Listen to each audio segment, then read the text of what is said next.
You know the feeling. Someone says something. Maybe it's a co-worker who smiles while delivering a comment sharp enough to draw blood. Maybe it's your mother, asking when you're finally going to get your life together. Maybe it's a stranger in the checkout line who snaps at you for no reason at all. Maybe it's your partner whose tone shifts just slightly, and suddenly the temperature in the room drops 10 degrees. And in that instant, something happens inside you.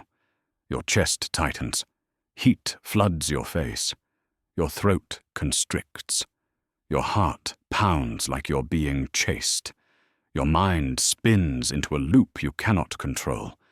You replay the moment, you rehearse what you should have said. You imagine the perfect comeback, the cutting response, the way you could have defended yourself with dignity and precision. But you didn't say it. You froze, or you lashed out, or you smiled and nodded while rage simmered beneath your skin. And now, hours later, maybe even days later, you're still there, still thinking about it, still carrying it, still letting it bleed into your mood, your productivity, your ability to be present with the people you love. Your day was fine until that moment. You were fine. And then, in the span of 3 seconds, someone else hijacked your emotional state. They reached into your chest, grabbed hold of your peace, and walked away with it. And you let them. This is the invisible prison so many of us live in. We don't see the bars because they're made of other people's words, tones, and judgments. We don't feel the weight of the chains because we've been wearing them so long they feel like part of us. But they're not. You are not supposed to wake up bracing for the next emotional ambush. You are not supposed to lie awake at 2 a.m, chest tight, replaying a conversation that lasted 90 seconds. You are not supposed to spend your precious energy managing the moods, expectations, and projections of people who don't even know they're destabilizing you. And yet here you are. Your mood is not your own. It belongs to whoever spoke to you last. Your confidence is not rooted in your worth. It's contingent on whether someone validated you today or tore you down. Your peace is not something you own. It's something you rent, and the lease is always up for renewal based on how the people around you decide to treat you. You know this isn't right. You know this isn't who you're supposed to be. Somewhere deep inside, beneath the reactivity and the defensiveness and the exhaustion, there's a part of you that remembers what it feels like to be centered, to be calm, to move through the world without constantly monitoring the emotional weather of everyone around you. That part of you is still there. It hasn't gone anywhere. It's just buried under years of conditioning, old wounds, and a nervous system that learned to scan for danger in every raised eyebrow, every shift in tone, every pause before someone speaks. You are not broken. You are not weak. You are not too sensitive. You are simply living with a nervous system that was designed to keep you safe in a world that no longer exists. A brain that evolved to treat social rejection as a life or death threat. A body that absorbed the emotional climate of your childhood and decided that vigilance, not peace, was the price of survival. But here's the truth they don't tell you. You can change this. Not someday. Not after years of therapy, or when you finally have your life together, or when the people around you learn to treat you better. Now, you can learn to interrupt the emotional hijacking in real time. You can develop the mental architecture to stay grounded when someone tries to pull you into their chaos. You can understand the neuroscience behind why you feel everything so deeply and use that knowledge to rewire your responses. You can learn to detach without becoming cold, to care without becoming consumed, to love without losing yourself, to engage without getting entangled. You can reclaim the power that has always been yours, but that you've been handing away, one reaction at a time, to people who don't even know what they're taking from you. By the end of this journey, you will know how to pause when your body screams at you to react. You will understand why certain people trigger you, and how to unhook from the stories your mind spins in the heat of the moment. You will build a foundation of nervous system regulation so strong that other people's instability can no longer destabilize your center. You will become unbothered. Not because you stopped caring, not because you numbed yourself or built walls so high no one can reach you, but because you stopped letting other people's unresolved pain, unmet needs, and unconscious projections determine how you feel about yourself. This is not about becoming robotic. It's not about suppressing your emotions or pretending you don't care. It's not about spiritual bypassing or toxic positivity, or convincing yourself that everything is fine when it's not. This is about sovereignty. This is about recognizing that your emotional state is yours to guard, yours to regulate, yours to reclaim. That no one, no matter how much you love them, no matter how much power they hold over you, no matter how loudly they demand your reaction, gets to live rent-free in your mind. You will still feel. You will still care. You will still be moved by beauty, by love, by connection, by the things that matter. But you will no longer be moved by chaos, by manipulation, by people who mistake your sensitivity for weakness and your kindness for permission to disrespect your boundaries. You will learn to observe without absorbing, to witness without internalizing, to stay present without being pulled under. Imagine what that feels like. Imagine walking into a room where someone is angry, and instead of your chest tightening and your mind racing to figure out what you did wrong, you simply notice their anger. You see it, you acknowledge it, and you let it be theirs. Imagine receiving criticism, and instead of spiraling into shame or snapping into defensiveness, you pause, you breathe, you consider whether the feedback is useful, and if it's not, you release it. You don't carry it. You don't let it rewrite your sense of self. Imagine scrolling through social media and seeing someone's perfect life, their perfect body, their perfect relationship, and instead of feeling inadequate, you feel nothing, not bitterness, not envy. Just a neutral recognition that their life is theirs and yours is yours, and comparison is a thief you no longer invite into your home. Imagine moving through the world like water, touched by everything, changed by nothing, flowing around obstacles, adapting to the shape of the container without losing your essence, reflecting the sky, the trees, the light, but never becoming them. That is where we're going. Not to a place of detachment that makes you cold or indifferent or disconnected, but to a place of such deep self-possession that no one can shake you.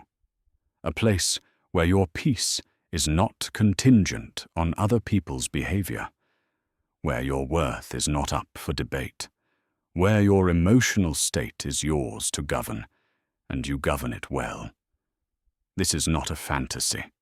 This is not reserved for monks or therapists or people who've spent decades meditating in caves.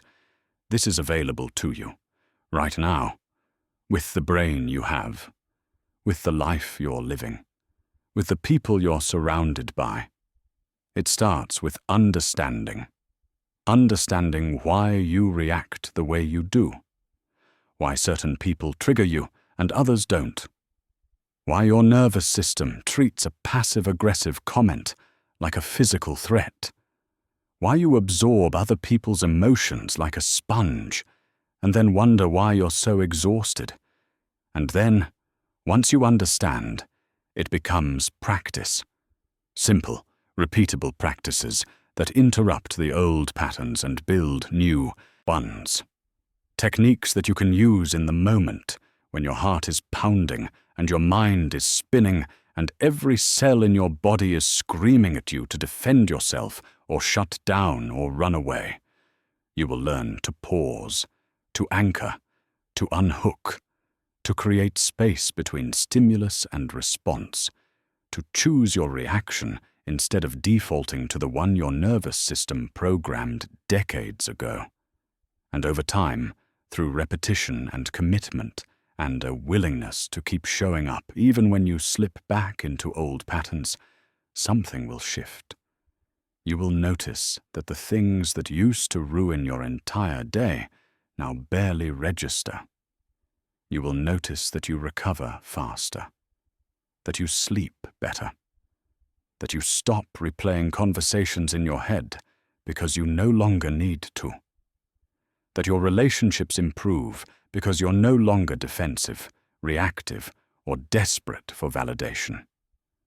You will notice that you are becoming the person you always knew you could be. Calm, grounded, present, free, not because your circumstances changed, not because the difficult people in your life suddenly started treating you better, but because you changed, because you reclaimed your power, because you remembered that your peace was never theirs to take in the first place. This is the journey we're on together. It will not always be comfortable. You will be asked to look at patterns you've been running from, to sit with emotions you've been avoiding, to take responsibility for your reactions even when the other person was clearly in the wrong.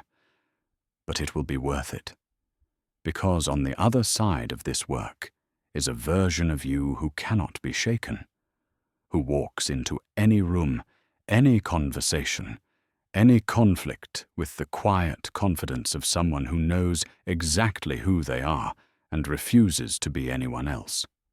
That version of you is not far away. It's not hiding on some distant mountain you have to climb. It's right here, waiting beneath the noise, beneath the reactivity, beneath the years of conditioning that taught you to monitor everyone else's emotional weather before you even checked in with your own. You are ready for this. You wouldn't be here if you weren't. So let's begin. Let's look at what this actually costs you, not in abstract terms, not in theory, but in the lived reality of your days, your nights, your relationships, your sense of who you are and who you're capable of becoming. You're sitting at the dinner table. The food is good. The lighting is warm. Everything should be fine. And then someone says something. Maybe it's your father, making a comment about your career that sounds like concern but lands like judgment. Maybe it's your sibling, casually mentioning their recent promotion while asking what you've been up to. Maybe it's your partner, their tone just sharp enough to let you know they're still upset about something from 3 days ago. And just like that, the evening is over. Not literally. You're still sitting there. You're still holding your fork. You're still nodding and smiling and pretending to be present. But inside, you've left the room. Your mind is spinning. Your chest is tight. Your appetite is gone. You're no longer tasting the food or hearing the conversation. You're replaying what was said. You're crafting responses you'll never deliver. You're building a case for why you're right and they're wrong, even though no one is keeping score but you.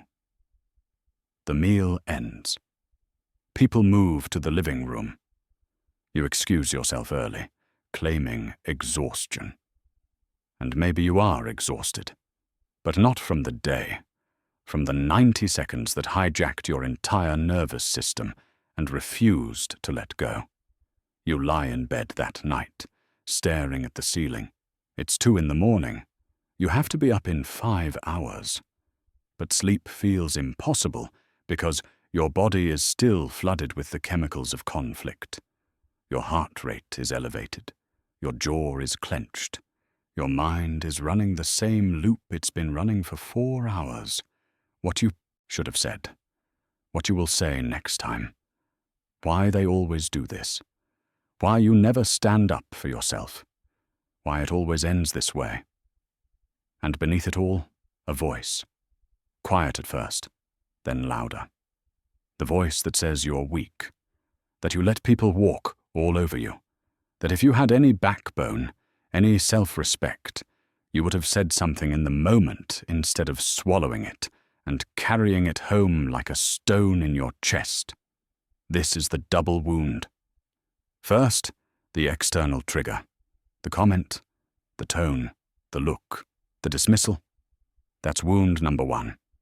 But wound number 2, that's the one you inflict on yourself.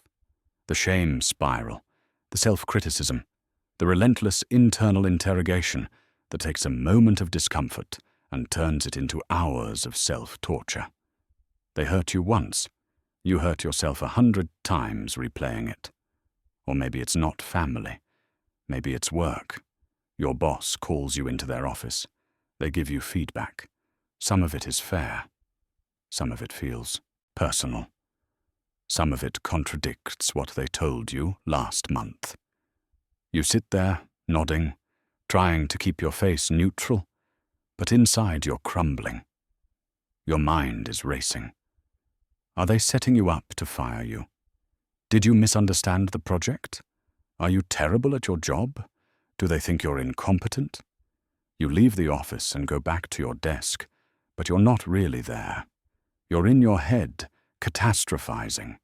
You're imagining getting fired. You're imagining having to tell your family you lost your job. You're imagining the humiliation, the failure, the proof that you were never good enough to begin with. The rest of the day is a blur. You can't focus. You make mistakes you wouldn't normally make because your prefrontal cortex, the part of your brain responsible for clear thinking, has been hijacked by your amygdala, the part screaming that you're in danger. You go home. You don't tell anyone what happened because you're ashamed. You pour a drink, or scroll your phone, or binge a show you're not really watching. Anything to numb the feeling gnawing at your chest. And the next day, it's still there. The residue, the heaviness, the sense that something is wrong, even though nothing has technically changed. You're still employed. Your boss hasn't fired you. But the interaction left a mark, and now you're walking on eggshells, second-guessing every decision, waiting for the other shoe to drop. This is what emotional reactivity does. It doesn't just ruin the moment. It bleeds into everything that comes after. Or maybe it's not work or family. Maybe it's something smaller. Something so small you're embarrassed to admit it bothered you. You're scrolling through social media. You see someone you went to high school with. They're on vacation. They're smiling. Their body looks better than yours. Their relationship looks happier than yours. Their life looks easier, brighter, more full than yours. And suddenly you feel it. The tightness in your chest. The familiar ache of inadequacy. The voice that says you are falling behind. That everyone else figured it out, and you're still struggling. That you're not enough. That you'll never be enough. You know, logically, that social media is a highlight reel. You know people only post the good parts. You know comparison is pointless. But knowing doesn't stop the feeling. It doesn't stop the shame. It doesn't stop you from closing the app and sitting there, staring at the wall, wondering why you can't just be happy for other people without making it about your own lack. This is the cost. Not just the moments themselves, but the way they accumulate, the way they shape your decisions, the way they erode your relationships, the way they fragment your sense of self until you don't even know who you are anymore, because you've spent so long being whoever you needed to be to avoid conflict, to earn approval, to keep the peace. Emotional reactivity sabotages your decision-making. You stay in jobs you hate because the thought of having a difficult conversation with your boss makes your chest tighten. You stay in relationships that drain you because the fear of disappointing someone, of being the bad guy, of triggering their pain, feels worse than your own misery. You say yes when you mean no. You apologize when you've done nothing wrong. You shrink yourself to make others comfortable, and then you resent them for it, even though they never asked you to disappear. Emotional reactivity erodes your relationships. You become defensive when your partner tries to talk to you about something that hurt them because their pain feels like an accusation. You withdraw from friends because you're afraid of being judged, so you stop showing up, and then you wonder why no one calls anymore. You lash out at the people you love because you've been holding everything in. And when the dam finally breaks, it's not the person who hurt you who gets the flood. It's the person who was safe enough to be vulnerable with. Emotional reactivity fragments your sense of self. Your mood is no longer yours. It's contingent on whether someone smiled at you today, whether your post got enough likes, whether your boss seemed pleased, or your mother seemed proud, or your partner seemed affectionate. You are a weather vane, spinning with every shift in the emotional climate around you, and you've forgotten what it feels like to have your own center, your own gravity, your own sense of, okay, that doesn't depend on anyone else's approval. And the worst part, you know this. You know you're giving your power away. You know you're letting other people live rent-free in your head.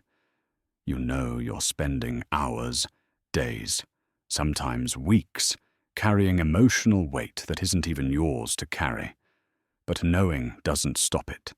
Knowing doesn't make it easier, because this isn't a logic problem. This is a nervous system problem. This is a pattern that was wired into you before you had the language to understand it, and it's running in the background of your life, like code you didn't write and don't know how to edit. So you keep doing it. You keep reacting. You keep replaying. You keep losing sleep and losing peace and losing pieces of yourself to people who don't even know they took anything. Every time you hand someone else the remote control to your emotional state, you lose a piece of your sovereignty. You become a passenger in your own life. You wake up bracing for impact. You move through your day scanning for threats. You go to bed exhausted from managing everyone else's moods while neglecting your own. You are constantly vigilant, constantly performing, constantly trying to predict what will set someone off so you can avoid it, fix it, manage it before it touches you. But it always touches you, because you can't control other people. You can't make them kind. You can't make them considerate. You can't make them see you the way you need to be seen.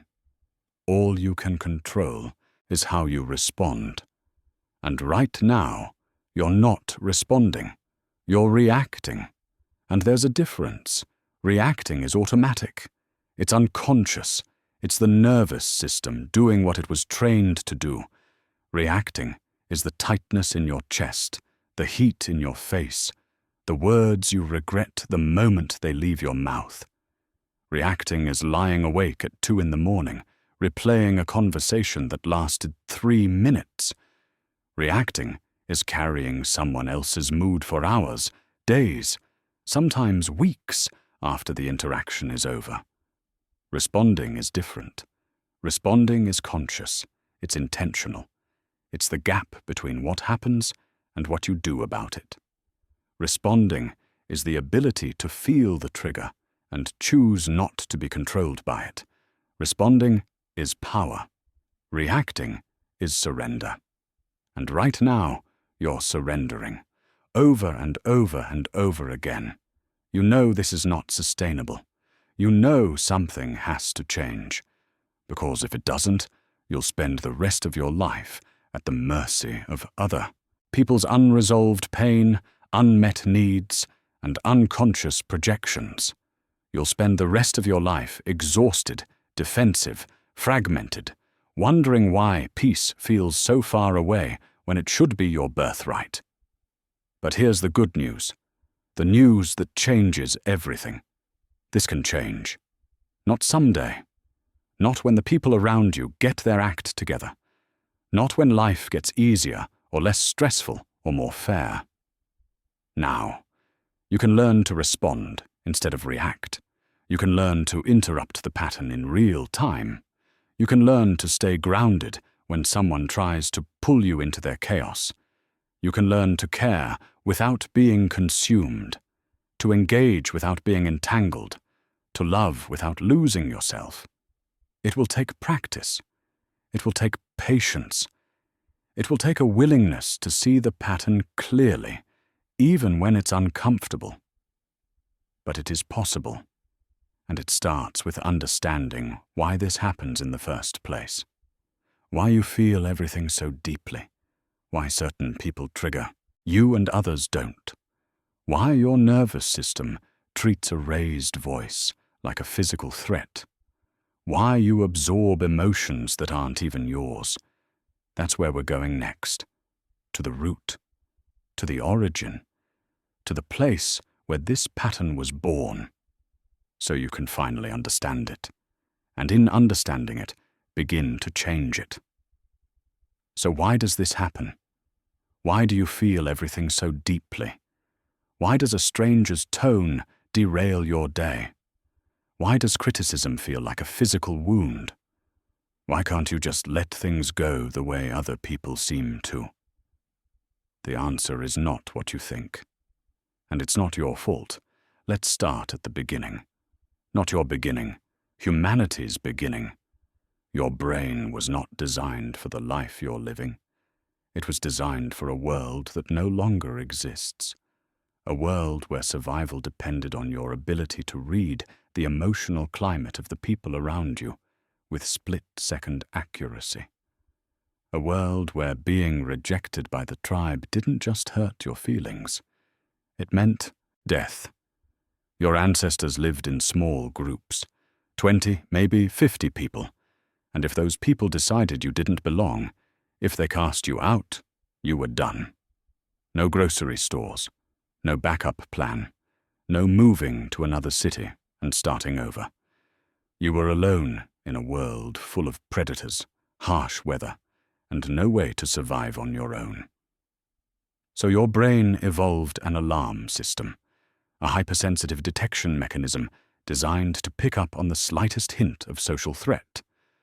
A raised eyebrow, a shift in tone, a moment of silence that lasted too long. Your nervous system learned to treat these signals the way it treated the rustling of leaves that might be a lion, as danger. This alarm system is called the amygdala. It's a small, almond-shaped structure deep in your brain, and its job is to keep you alive. It scans your environment constantly, looking for threats. And when it finds one, it doesn't ask questions. It doesn't pause to consider context or nuance. It floods your body with stress hormones, spikes your heart rate, tightens your muscles, and prepares you to fight, flee, or freeze. This system saved your ancestors' lives, over and over again.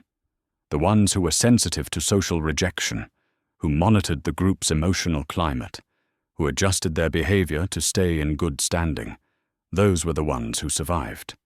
The ones who didn't care, who missed the social cues, who got cast out, they didn't pass on their genes. You are the descendant of the sensitive ones, the vigilant ones, the ones whose nervous systems were finely tuned to detect even the smallest shifts in how others perceived them. And that's why, thousands of years later, Your body still reacts to your boss's criticism the way it would react to a predator. Because to your amygdala, there is no difference. Rejection is danger. Judgment is threat. Conflict is survival stakes. Your brain was wired to prioritize survival, not serenity. But it gets more complicated, because you're not just reacting to your own emotions. You're absorbing everyone else's.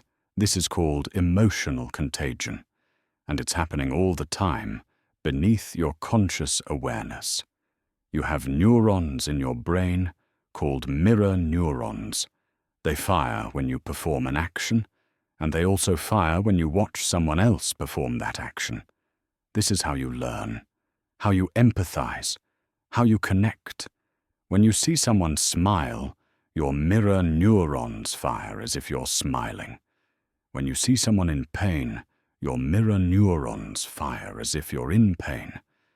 This system is beautiful when it helps you bond with a loved one, when it allows you to feel joy in someone else's happiness. But it also means that when someone walks into the room angry, your nervous system picks up on it before your conscious mind even registers what's happening.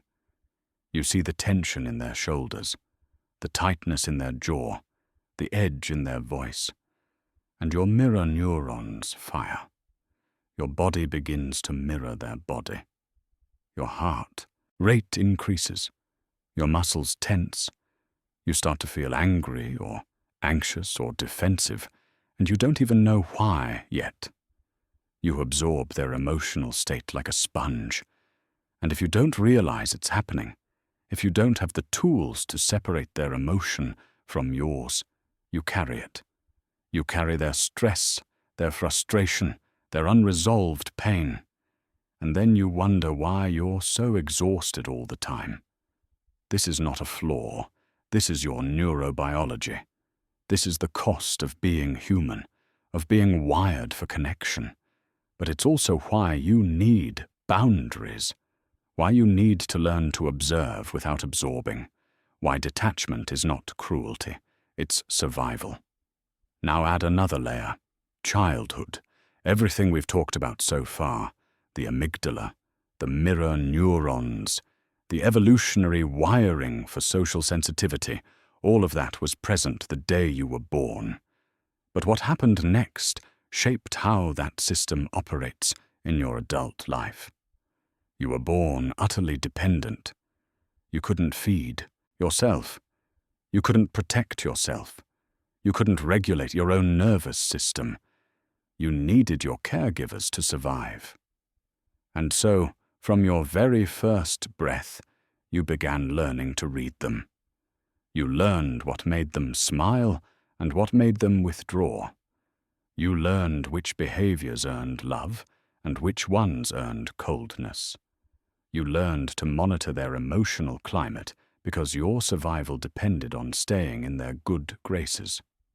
If your caregivers were consistent, attuned, and emotionally available, your nervous system learned that the world is safe, that you are worthy of love just as you are, that conflict can be resolved and ruptures can be repaired. But if love was conditional, if approval had to be earned, if you had to perform or achieve or behave perfectly to be valued, your nervous system learned something else. It learned that your worth is contingent, that you must constantly scan for signs of disapproval, that letting your guard down is dangerous. If conflict in your home was chaotic, unpredictable, or volatile, your nervous system went into hypervigilance mode.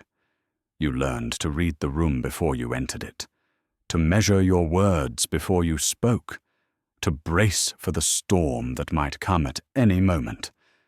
And here's the part that's hard to accept. Those patterns, forged in the first few years of your life, became the operating system of your adult nervous system. The way you learned to survive as a child is the way you're still trying to survive now. Even though the circumstances have changed, you're no longer dependent on your parents for survival. But your body doesn't know that. It still scans for approval. It still braces for rejection. It still treats criticism like abandonment and conflict like catastrophe. This is not your fault. You were doing the best you could with a developing brain in an imperfect environment. You adapted. You survived. But the adaptations that kept you safe as a child are now keeping you stuck as an adult. And then, as if your evolutionary wiring and childhood conditioning weren't enough, there's the world you're living in now. Modern culture has turned emotional reactivity into a full-time job. You are exposed to more social comparison in a single day than your ancestors experienced in a lifetime. You scroll through hundreds of curated lives, each one a silent referendum on your own adequacy. You are bombarded with opinions, judgments, and projections from people you've never met and never will. You perform your identity online, measuring your worth in likes, comments, and shares. Your brain was never designed to process this volume of emotional input. You were built to care about the opinions of 20 people in your tribe. Now you're trying to care about the opinions of 2,000 people on the internet, most of whom don't even know you. You are drowning in other people's projections, judgments, and unresolved pain, and your nervous system, already primed for social threat, is on fire. Every notification is a potential rejection. Every silence is a potential slight. Every post is a gamble, and every scroll is a wound. You are overstimulated, hypervigilant, and running on fumes. And then you wonder why a coworker's comment sends you into a spiral. It's not because you're weak, it's because you're human. And your humanity is being weaponized against you every single day. But here's what you need to understand, what you need to hear clearly, without shame, without judgment, without the weight of self-criticism. This is not a character flaw. This is a nervous system doing exactly what it was trained to do. You are not broken. You are not too sensitive. You are not overreacting. You are operating with a brain that evolved to detect social threats as survival stakes, in a body that absorbed the emotional climate of your childhood, in a culture that profits from your insecurity and overstimulation. Of course you're reactive. Of course you feel everything so deeply. Of course you can't just let things go. The work ahead is not about becoming someone new. It's not about numbing yourself or building walls or pretending you don't care. It's not about denying your sensitivity or pathologizing your pain. The work ahead is about rewiring the alarm system, teaching your amygdala that not every social interaction is a life or death moment, training your nervous system to differentiate between actual danger and perceived threat, learning to observe emotions, both yours and others, without being hijacked by them. You are not trying to change who you are. You are trying to update the software, to give your brain new information, to show your body that it's safe to let go, to pause, to choose a response instead of defaulting to a reaction. And here's the most important part, the part that changes everything. The same brain that learned reactivity can learn regulation. Neuroplasticity is on your side. This is the brain's ability to rewire itself based on repeated experience. The neural pathways that fire together, wire together. Every time your amygdala hijacks you, and you react, you strengthen that pathway. But every time you pause, breathe, and choose a different response, you build a new pathway. At first, the new pathway is weak, a dirt trail compared to the 8-lane highway of your old pattern. But with repetition, with practice, with patient and consistent effort, that trail becomes a path. That path becomes a road. And eventually, that road becomes the default. You are not stuck with the nervous system you have. You can shape it. You can train it. You can teach it that calm is possible, that safety is real, that you don't have to live in a constant state of vigilance and reactivity. This is not about willpower. This is about repetition. This is about giving your brain thousands of small experiences that contradict the old story. Thousands of moments where you felt the trigger and didn't react. Thousands of breaths where you paused instead of spiraled. Thousands of times you chose your response. And slowly, imperceptibly at first, your baseline begins to shift. What used to send you into a tailspin now registers as a mild annoyance. What used to keep you awake for hours now gets processed and released. What used to define your entire day now barely makes a dent. This is possible, not because you're special, not because you're more disciplined or more enlightened or more capable than anyone else, but because your brain is designed to adapt. Because neuroplasticity is not a privilege, it's a feature of being human. The question is not whether you can change. The question is whether you're willing to do the work, to show up even when it's hard, to practice even when you fail, to keep choosing the pause, the breath, the conscious response, even when every cell in your body is screaming at you to react, because that's where freedom lives, in the gap between stimulus and response, in the space where you remember that you have a choice. And you do. You always have. Now that you understand why you react the way you do, let's talk about where you're going. Because growth is not a straight line. It's not binary. You don't go from reactive to regulated overnight. There are stages, levels, and knowing where you are helps you see how far you've come and how much further you can go. Think of this as a map.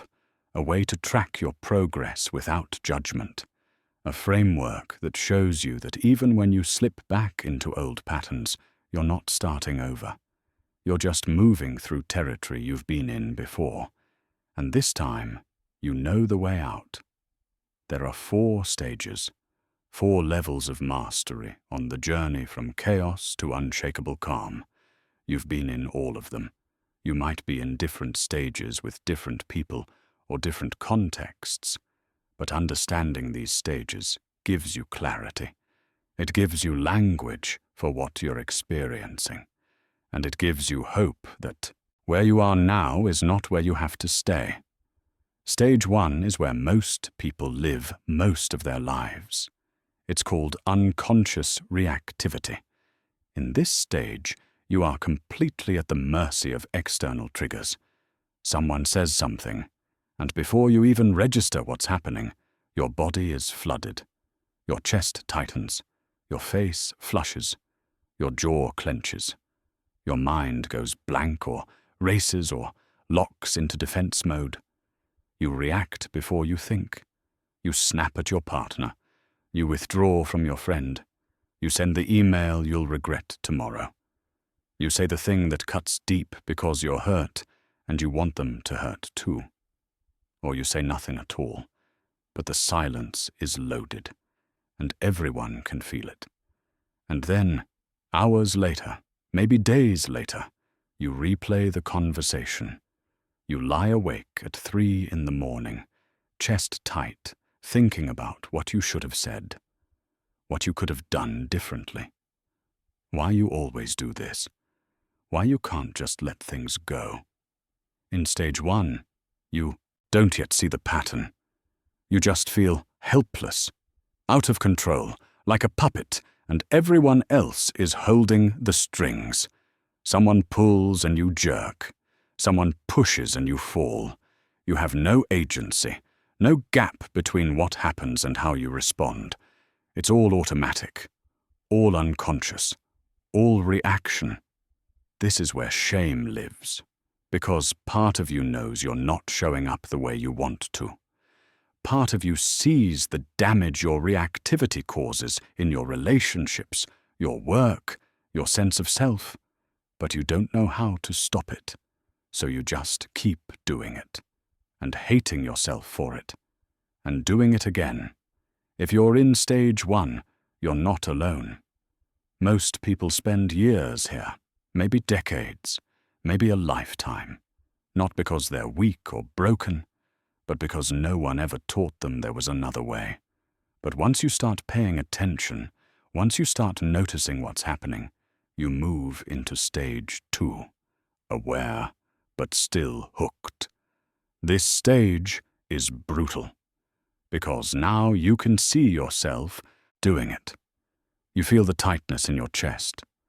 You notice the heat rising in your face. You recognize the urgency to defend yourself, to correct them, to make them see. You know, even in the moment, that you're about to say something you'll regret. But you can't stop it. The reaction still wins. You watch yourself snap at your partner, and even as the words are leaving your mouth, you're thinking, why am I doing this? This isn't what I want to say. But it's too late. The words are out. The damage is done. You feel the impulse to send the angry text, and you know you should wait. You know you should sleep on it. But your fingers are already typing, and you hit send. And immediately you regret it.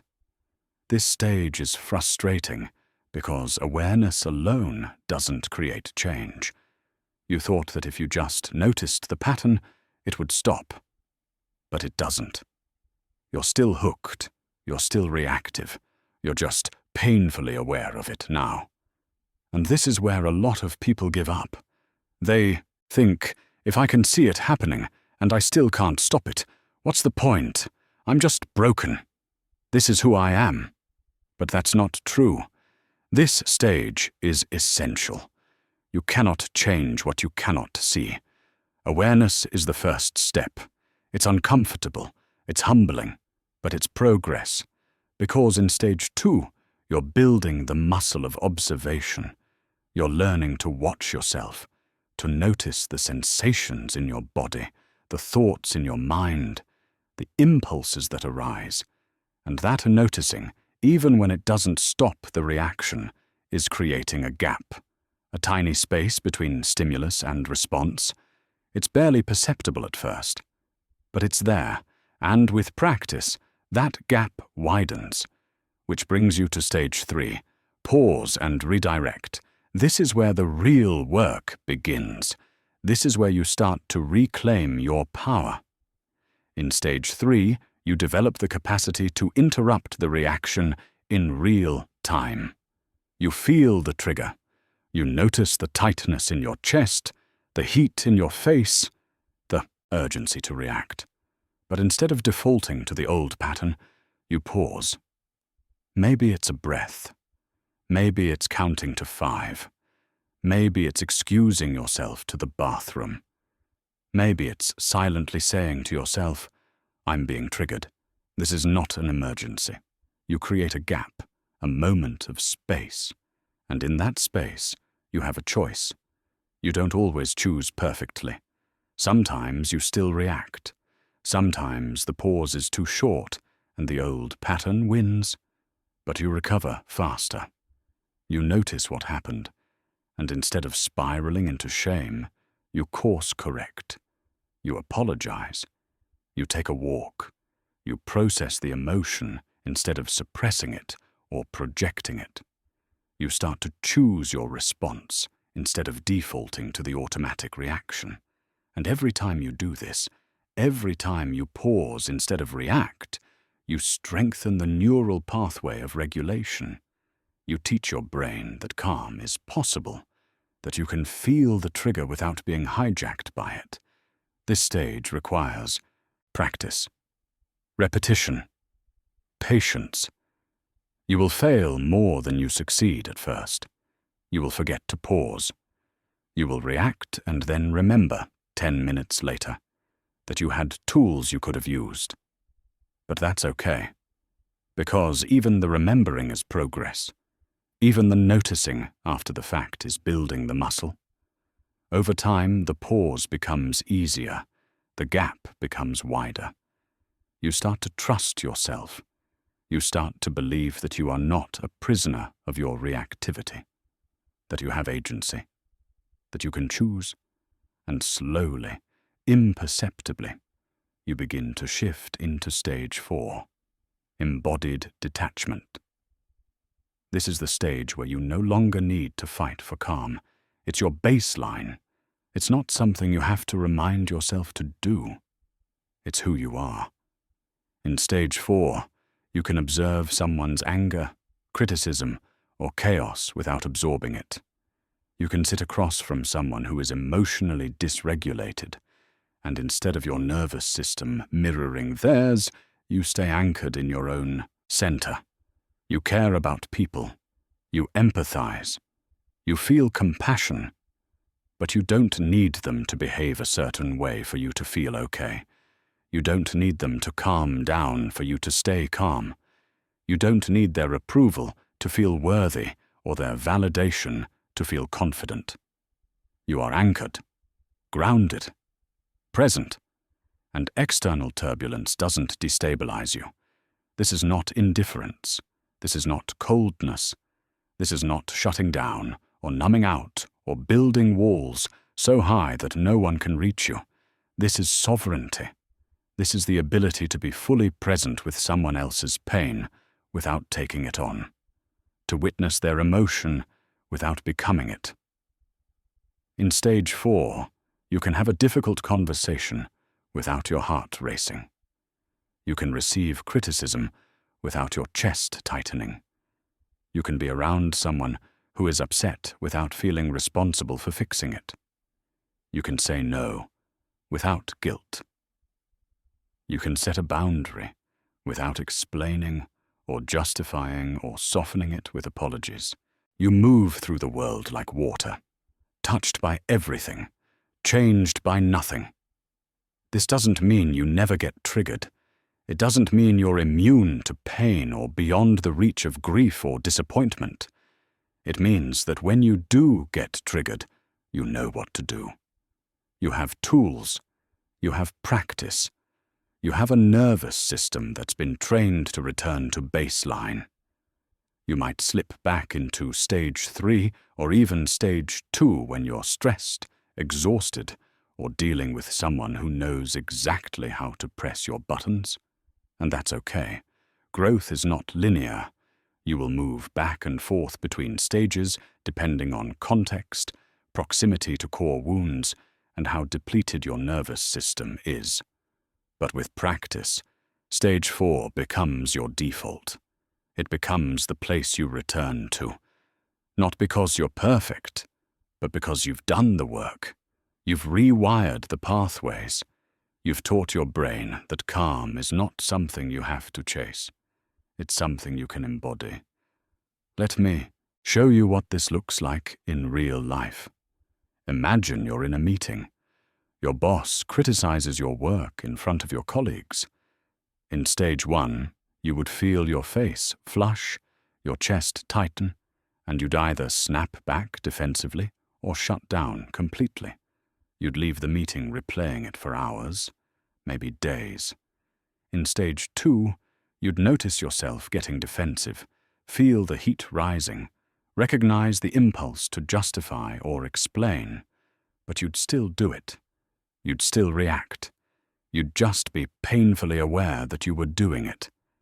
In stage 3, you'd feel the trigger, notice the tightness, take a breath, and pause.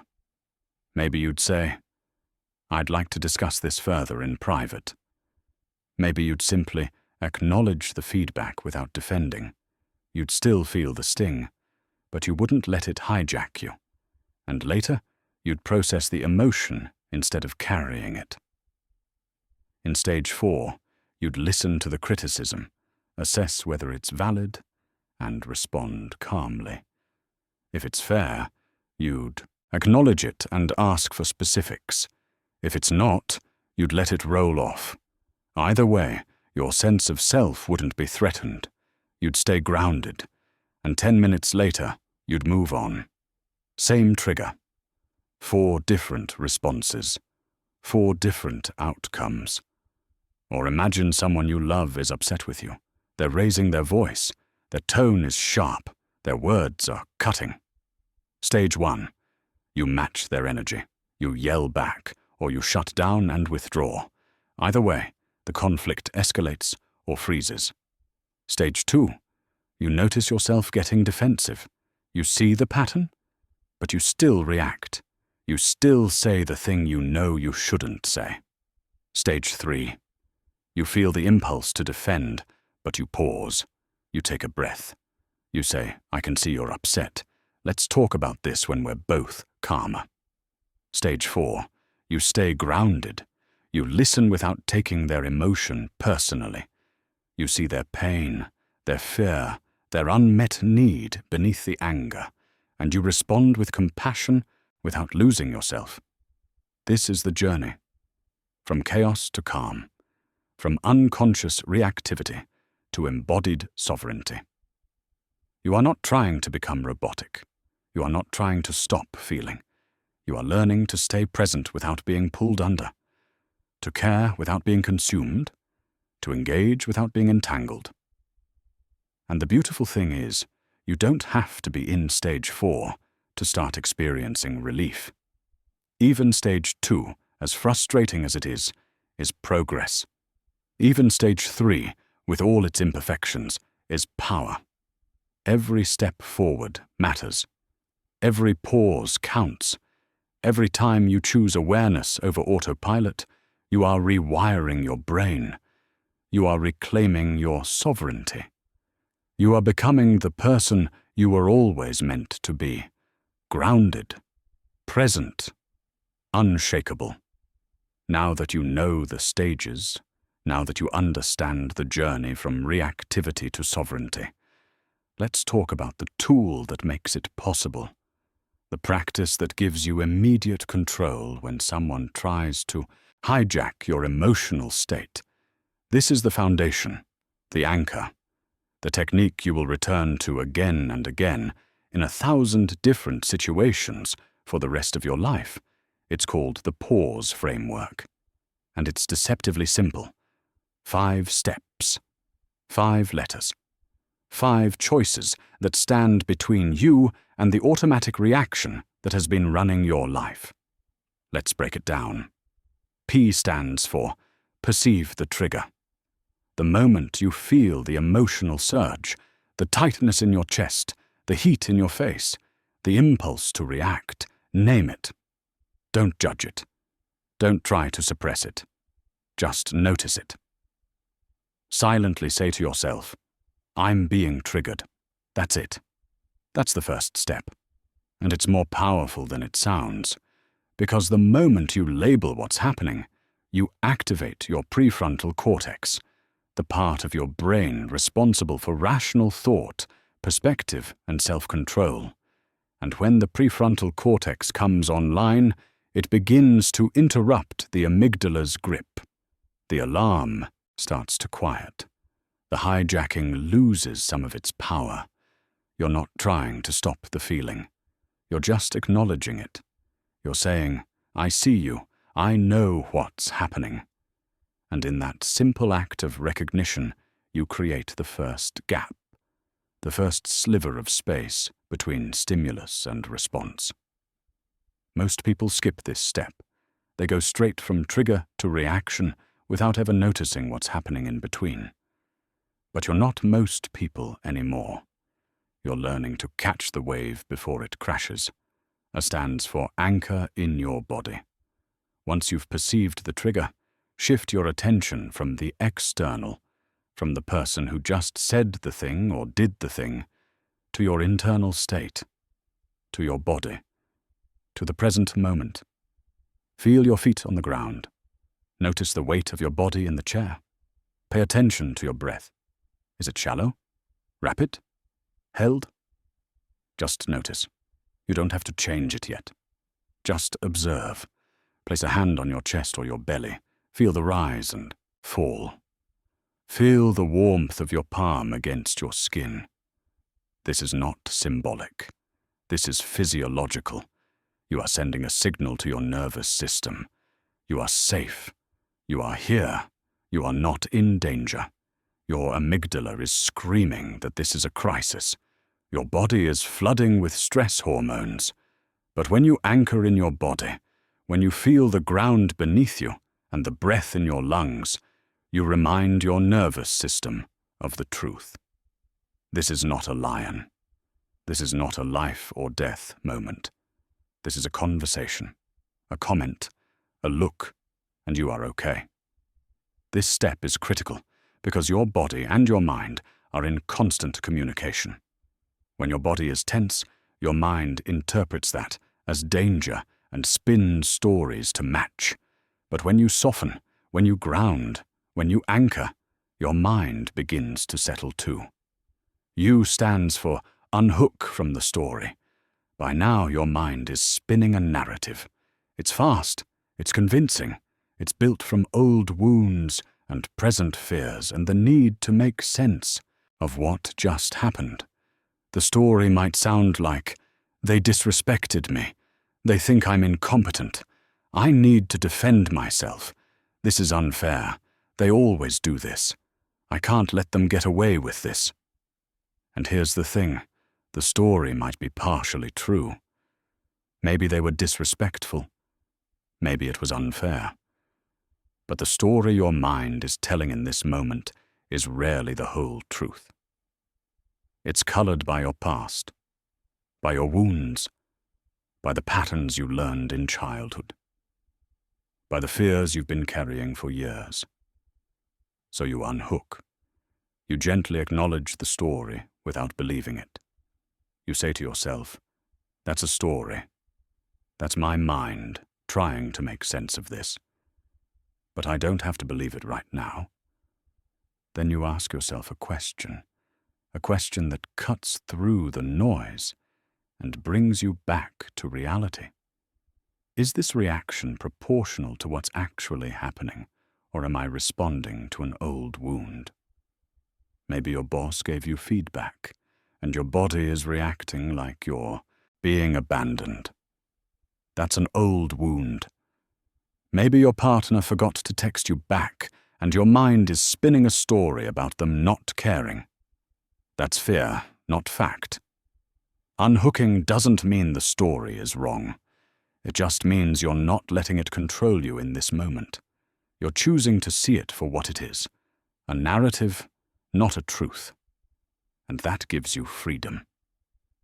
S stands for space before response. This is where you reclaim your power. This is the gap, the pause, the moment between what happened and what you do about it. Take 3 slow breaths, deep into your belly. Feel the inhale, feel the exhale. Count to 5 if you need to, or 10, or 20. Excuse yourself to the bathroom if the situation allows. Step outside. Walk around the block. The goal is not to suppress the emotion. It's not to pretend you don't care. It's to prevent the automatic, regrettable response.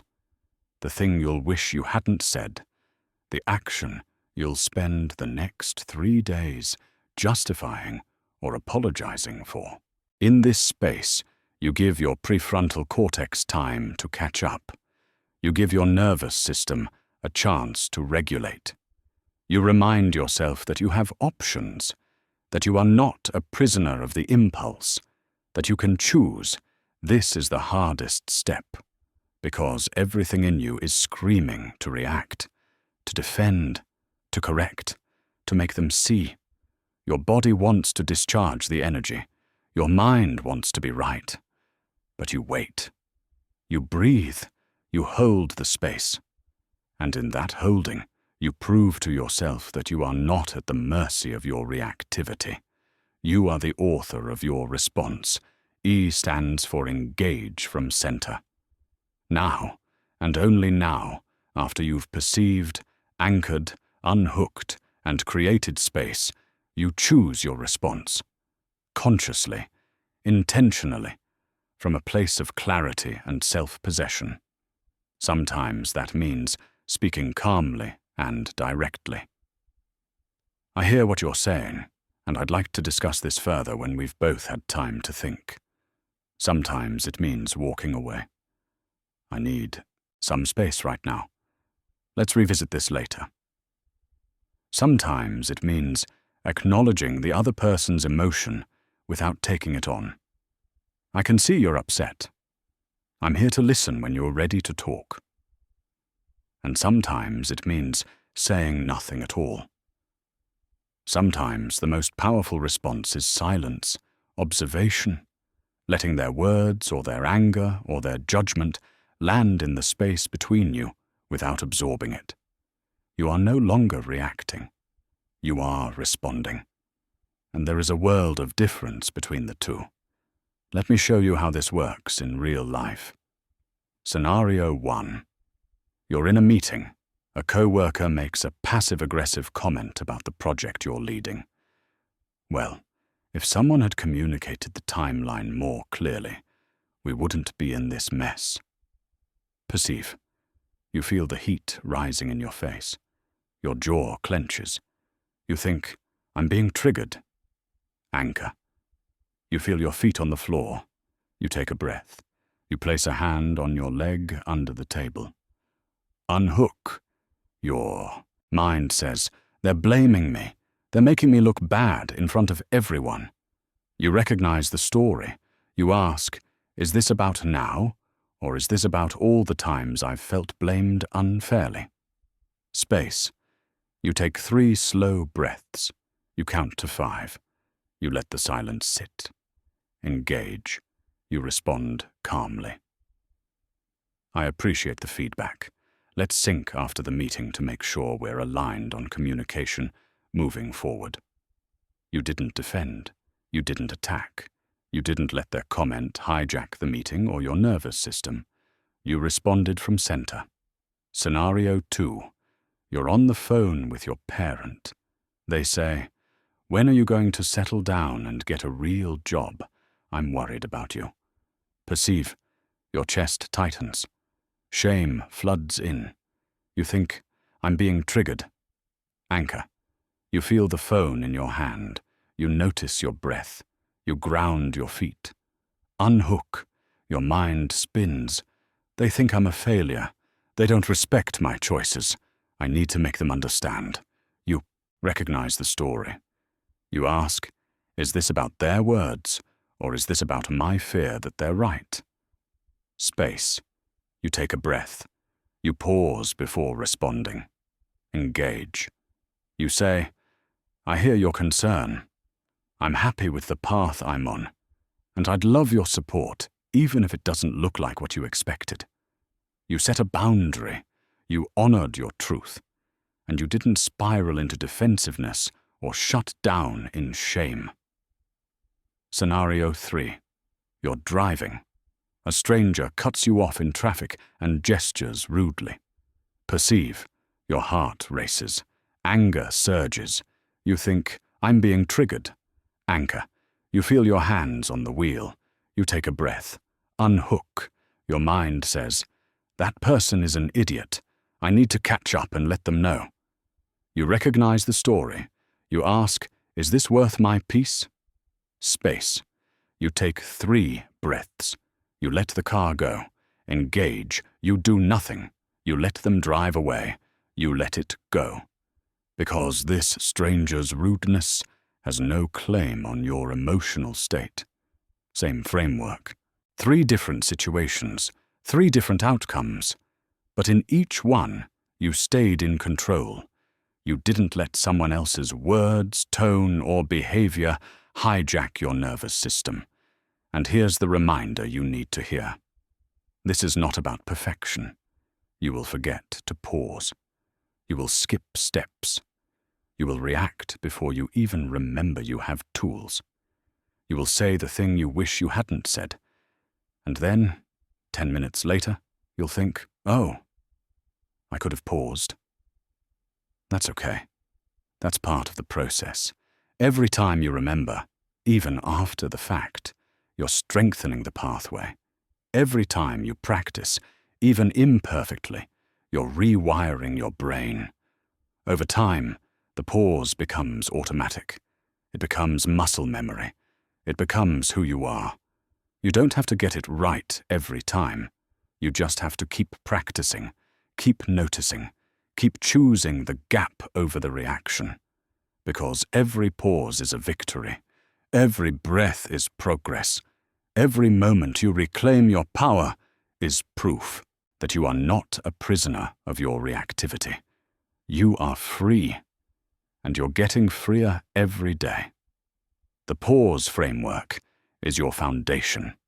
It's the tool you'll use most often, in the most situations, for the rest of your life. But mastery doesn't come from a single technique. It comes from building a constellation of practices that work together to keep you anchored when life tries to knock you off center.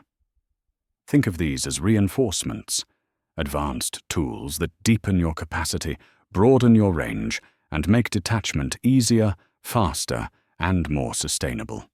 You don't need all of them at once. You don't need to be perfect with any of them. But each one adds a layer of protection, a new way to stay grounded when the old patterns pull at you. Let's start with the observer's perspective. This is the practice of watching your emotions from a slight distance, like a scientist observing data. Not suppressing them, not denying them, just noticing them with curiosity instead of fusion. When someone triggers you, when you feel the surge of anger or the wave of shame or the tightness of anxiety, you narrate what's happening, silently, to yourself, in real time.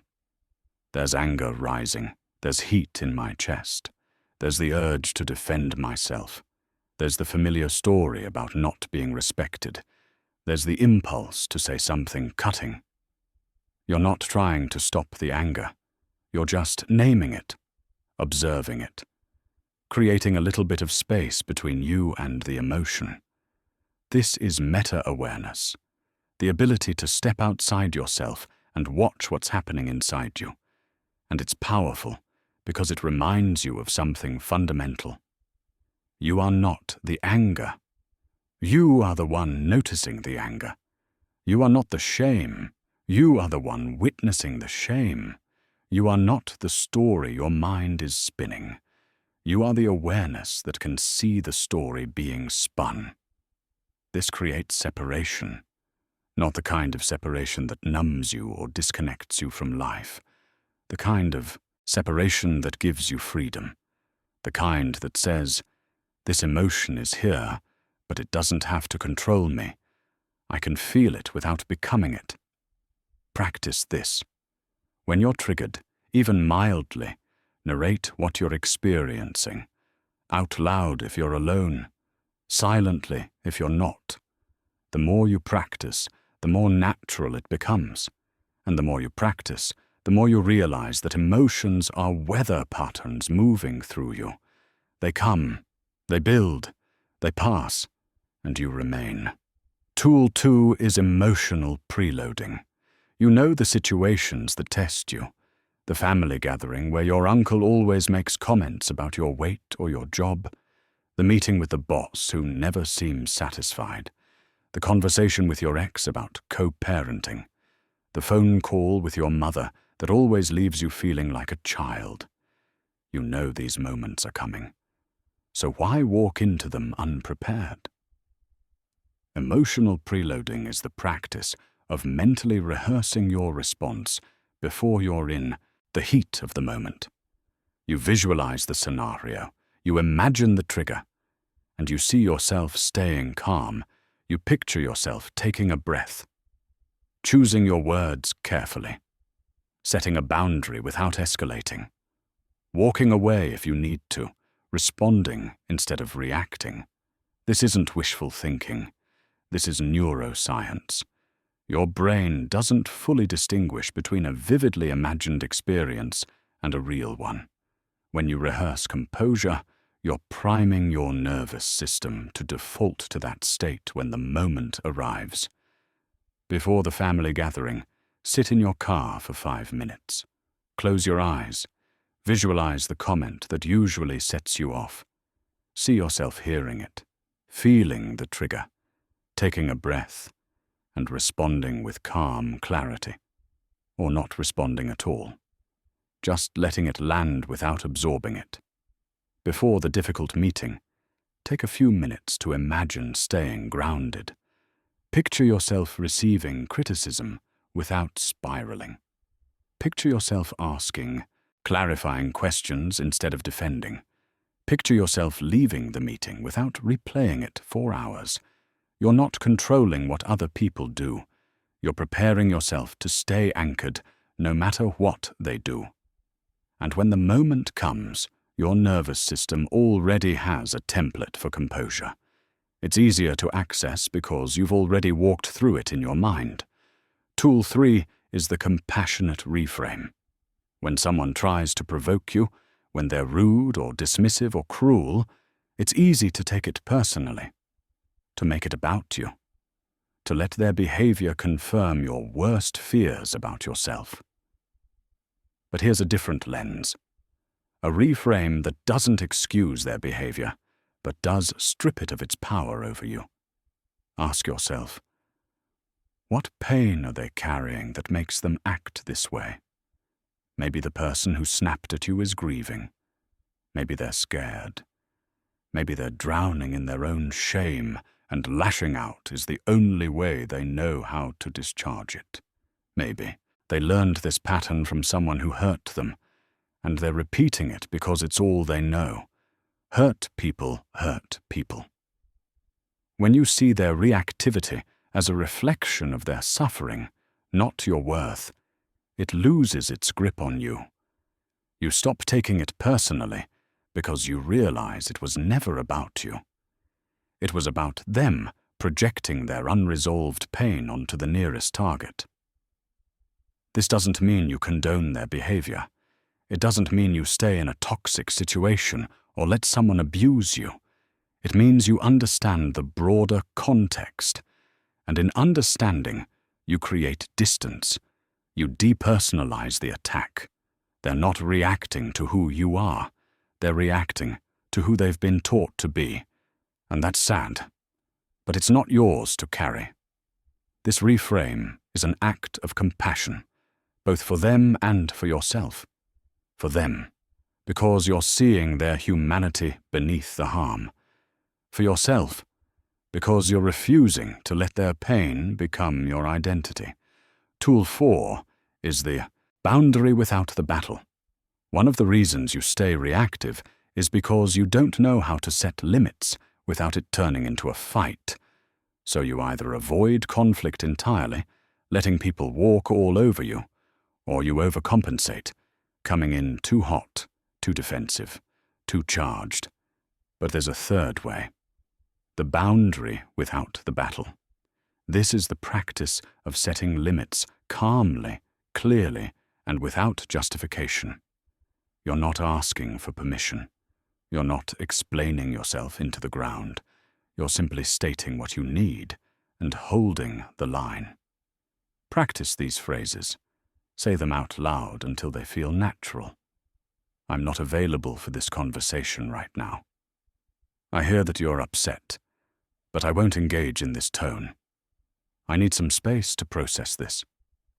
I'm happy to discuss this when we're both calm. That's not something I'm willing to do. Notice what's missing. There's no apology, no justification, no softening with, I'm sorry, but, or I hope. You understand. You're not asking them to agree with your boundary. You're stating it. Deliver these calmly, without anger, without defensiveness, without needing them to like it. Boundaries are not walls. They're not punishments. They're lines in the sand that protect your peace. And when you deliver them from a place of calm self-possession, they're far more effective than when you deliver them from a place of reactivity. People will test your boundaries. They'll push back. They'll try to make you feel guilty. Let them. Hold the line. You don't need to defend it. You don't need to convince them. You just need to honor it. And over time, they'll learn. Not because you fought, but because you refuse to engage in the battle. Tool 5 is the recovery ritual. Even when you do everything right, even when you pause and anchor and unhook and engage from center, triggering interactions leave residue, emotional energy that lingers in your body, tension that needs to be discharged. If you don't process it, it builds, and eventually it erupts, either as reactivity towards someone who doesn't deserve it, or as internalized stress that manifests as anxiety, insomnia, or physical illness. So you need a recovery ritual, a practice that helps you discharge the emotional energy after a difficult interaction.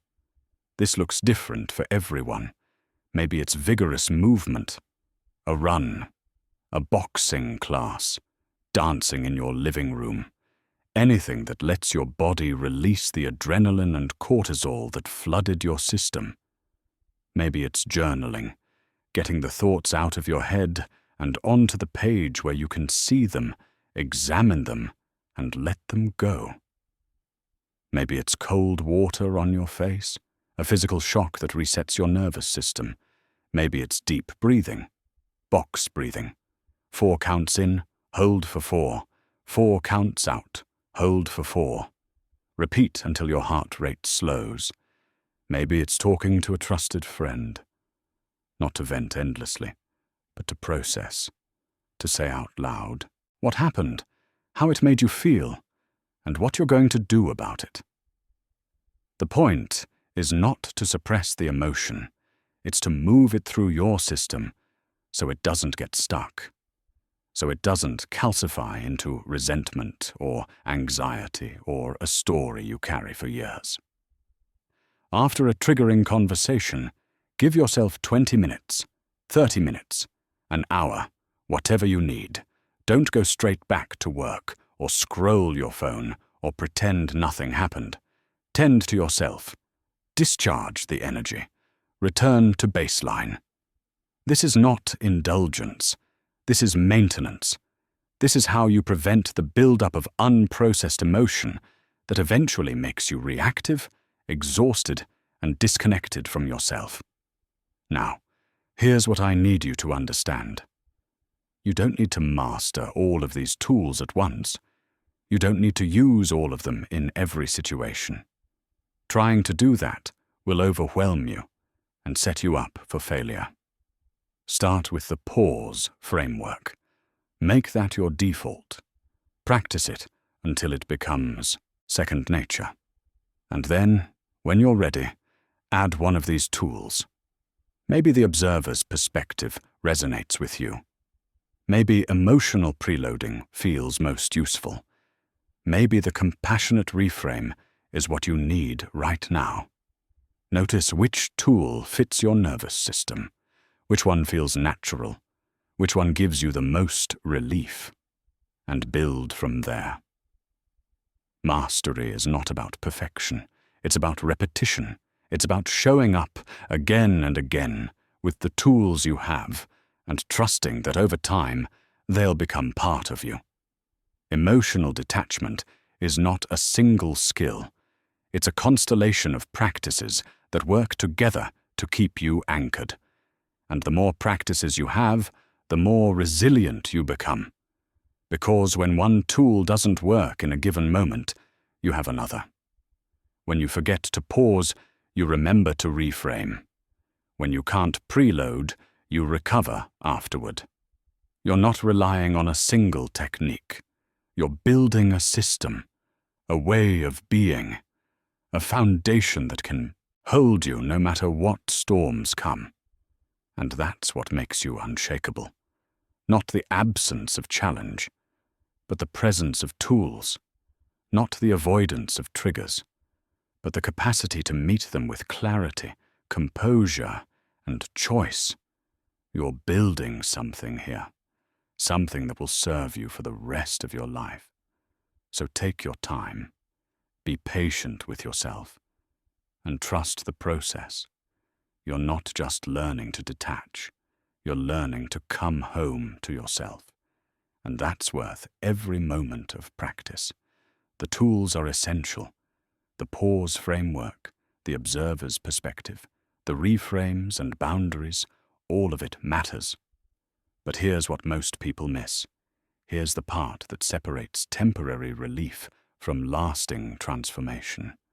Emotional detachment is not just about what you do in the moment of trigger. It's about how you build a life that supports nervous system regulation. It's about the daily architecture of unshakable calm. You can have all the tools in the world, but if your baseline is chaos, if you're running on empty, if your life is structured in a way that keeps your nervous system in a constant state of alarm, those tools will only take you so far. This is the shift from crisis management to sustainable transformation, from putting out fires to preventing them in the first place. Let's start with Foundation 1, Nervous System Hygiene. Your baseline emotional state determines how easily you get triggered. Think of it like a threshold. When you're well rested, nourished, and grounded, your threshold is high. It takes a lot to knock you off center. But when you're chronically stressed, sleep-deprived, overstimulated, and running on fumes, your threshold plummets. Everything feels like a crisis. A minor inconvenience becomes a catastrophe. A mild criticism becomes a personal attack. This is not a character flaw. This is biology. Your nervous system is depleted, and when it's depleted, your amygdala becomes hypersensitive. Your prefrontal cortex, the part of your brain responsible for rational thought and emotional regulation, goes offline. You lose access to the very tools you need to stay calm. So you have to tend to the basics: sleep, movement, nourishing food, time in nature. These are not luxuries. These are the infrastructure of emotional resilience. Sleep is non-negotiable. When you're sleep-deprived, your amygdala's reactivity increases by 60%. Your ability to regulate emotion, to think clearly, to choose your response, all of it degrades. You become a raw nerve, vulnerable to every trigger. Prioritize 7 to 9 hours. Protect your sleep like you would protect anything else you value, because without it, everything else falls apart. Movement discharges stress. Your body was designed to move, especially when it's flooded with adrenaline and cortisol. If you spend your days sitting, absorbing stress, and never releasing it, that energy has nowhere to go. It builds, it calcifies, it turns into chronic tension, anxiety, or reactivity. Walk, run, dance, lift, stretch. Whatever moves the energy through your system and reminds your body that it's safe. Food matters more than you think. Your brain runs on glucose and neurotransmitters, and both depend on what you eat. When you're living on caffeine, sugar, and processed food, your blood sugar spikes and crashes, and your mood follows. You become irritable, foggy, reactive. Nourish yourself. Real food. Protein, healthy fats, vegetables. Stability in your blood sugar creates stability in your nervous system. And time in nature resets you. There's something about being outside, about seeing the sky and feeling the ground, that reminds your nervous system of its place in the larger world. That the crisis you're carrying is not the only reality. That there's space. That there's calm. Even 10 minutes outside, without your phone, can lower cortisol and bring you back to baseline. These are the basics. And if you're skipping them, if you're telling yourself you don't have time or it doesn't matter, you're sabotaging yourself before you even begin. Foundation. 2 is strategic relationship curation. Not all triggers are created equal. Some people consistently destabilize you. They demand more than they give. They refuse to respect your boundaries. They pull you into their chaos and then blame you for not staying calm. Detachment is easier when you limit exposure to emotional vampires. This doesn't mean you cut everyone off. It doesn't mean you become cold or isolate yourself or refuse to care about anyone. It means you get honest about the energy exchange in your relationships. It means you ask yourself, who leaves me feeling depleted? Who consistently triggers my reactivity? Who refuses to meet me halfway? And then you make intentional choices about proximity. Maybe you don't need to see that family member as often. Maybe you don't need to engage with that co-worker outside of professional requirements. Maybe you need to let that friendship fade because it's no longer serving either of you. This is not cruelty. This is self-preservation. You cannot regulate your nervous system while constantly exposing it to people who destabilize you. You cannot build calm while surrounding yourself with chaos. Some relationships are non-negotiable.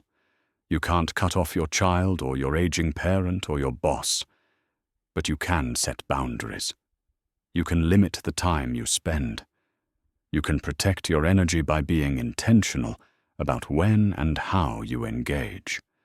And on the other side, you can prioritize the people who nourish you, the ones who respect your boundaries, the ones who meet you with calm, honesty, and care, the ones who make regulation easier, not harder. You become like the 5 people you spend the most time with. Choose them wisely. Foundation 3 is daily anchoring practices. You need rituals that ground you before the chaos begins.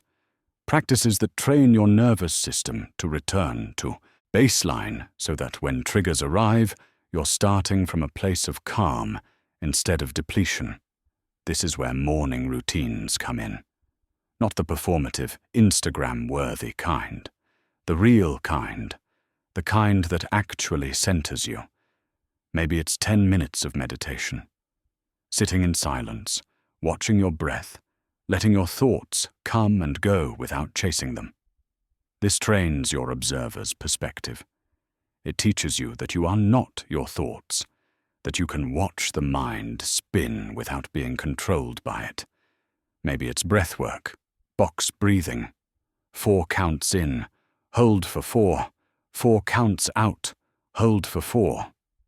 This activates your parasympathetic nervous system, the rest and digest mode that counters the fight-or-flight response. 5 minutes of intentional breathing can reset your entire day. Maybe it's journaling, 3 pages of stream of consciousness writing. Not for anyone else, just for you. Getting the noise out of your head and onto the page where you can see it, examine it, and let it go. Maybe it's simply sitting with your coffee in silence. No phone, no podcast, no distraction. Just you, your breath, and the present moment. Whatever it is, make it non-negotiable. Do it before you check your email, before you scroll social media, before you let the world's demands flood in.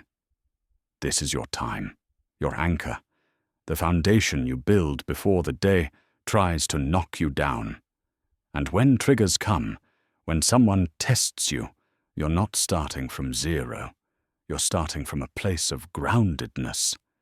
And that makes all the difference. Foundation 4 is the power of predictable structure. Chaos breeds reactivity.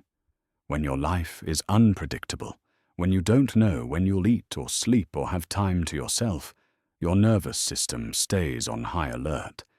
It cannot relax because it doesn't know what's coming next. So you create rhythms. You build structure, not rigidity, not control for the sake of control, but predictable patterns that signal to your nervous system. You are safe. You know what's coming. You can let your guard down. Wake up at the same time every day, even on weekends. Your circadian rhythm thrives on consistency, and when your sleep-wake cycle is stable, everything else becomes easier to regulate. Eat at regular times. Your blood sugar, your energy, your mood, all of it stabilizes when your body knows when nourishment is coming. Designate work periods and rest periods. Don't blur the lines. When you're working, work. When you're resting, rest. Your nervous system needs clear boundaries between effort and recovery. Build in white space. Time with no agenda, no meetings, no obligations, just space to breathe, to think, to be. This is where regulation happens. This is where your nervous system repairs itself. When your external environment is stable, your internal world becomes easier to regulate. You have bandwidth. You have reserves. You're not constantly scrambling, reacting, trying to keep up. You're grounded in a rhythm that supports you. Foundation 5 is the long game mindset. Here's the truth you need to accept right now.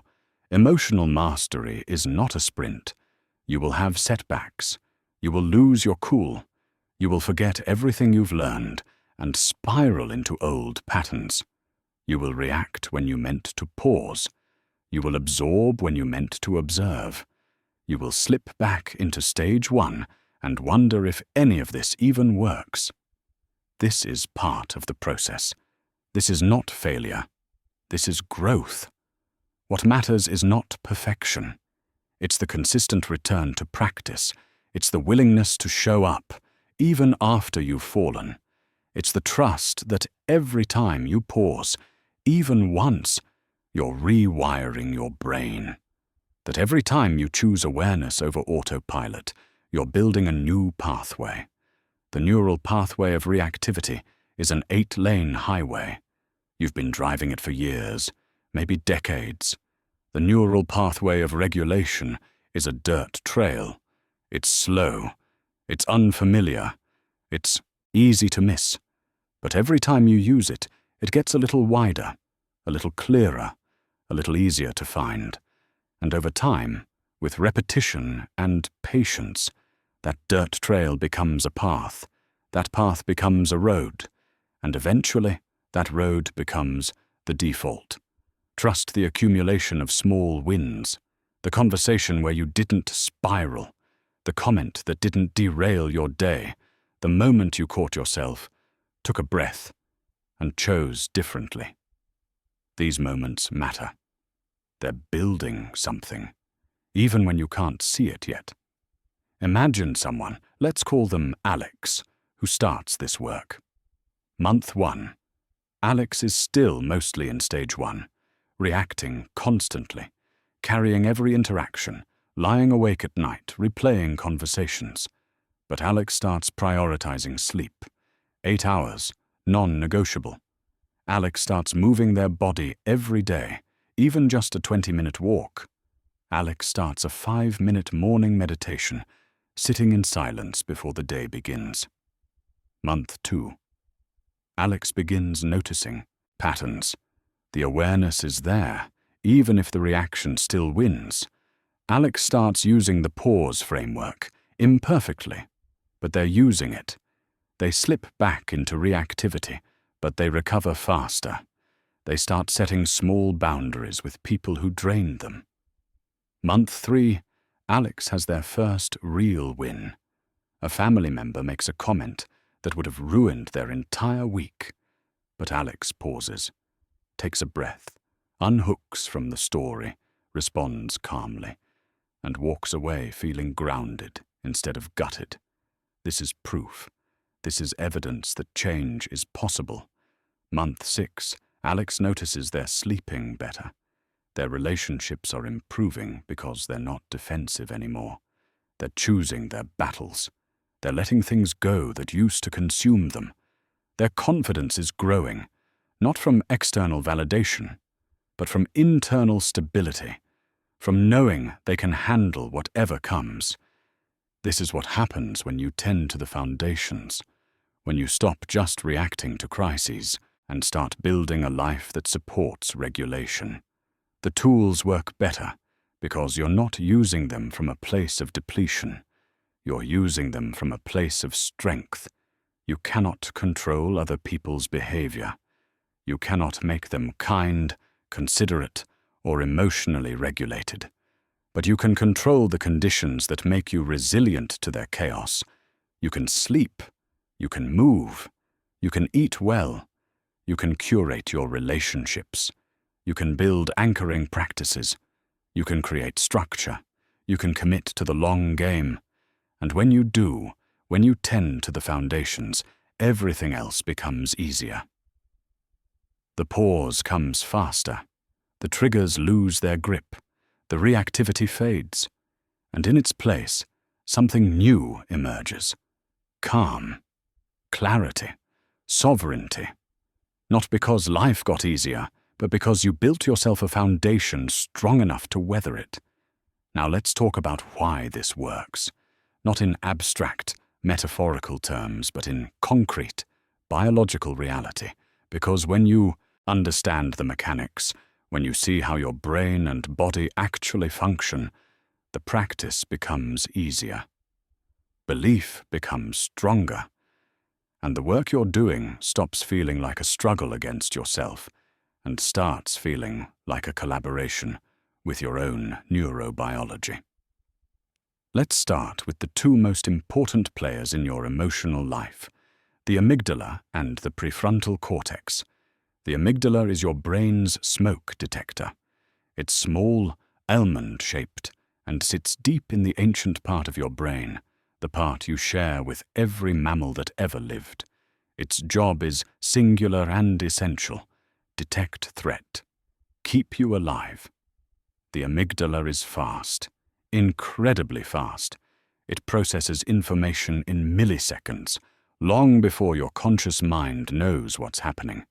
It's scanning your environment constantly, looking for danger. And when it finds something that looks like a threat, a raised voice, a dismissive tone, a critical comment, it doesn't pause to analyze. It doesn't consider context. It just acts. It floods your system with stress hormones: adrenaline, cortisol, norepinephrine. Your heart rate spikes. Your muscles tense. Your pupils dilate. Blood flows away from your digestive system and into your limbs, preparing you to fight or run. Your thinking narrows. Your breath becomes shallow. You are in survival mode.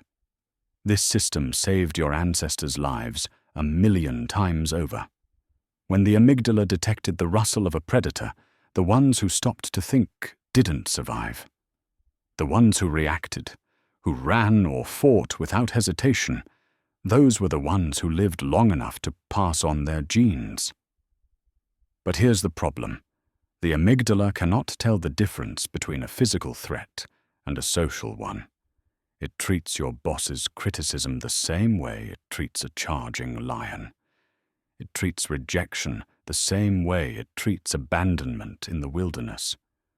To the amygdala, all threats are survival threats, and so it reacts, over and over, to things that will not kill you, to things that are uncomfortable, yes, but not dangerous.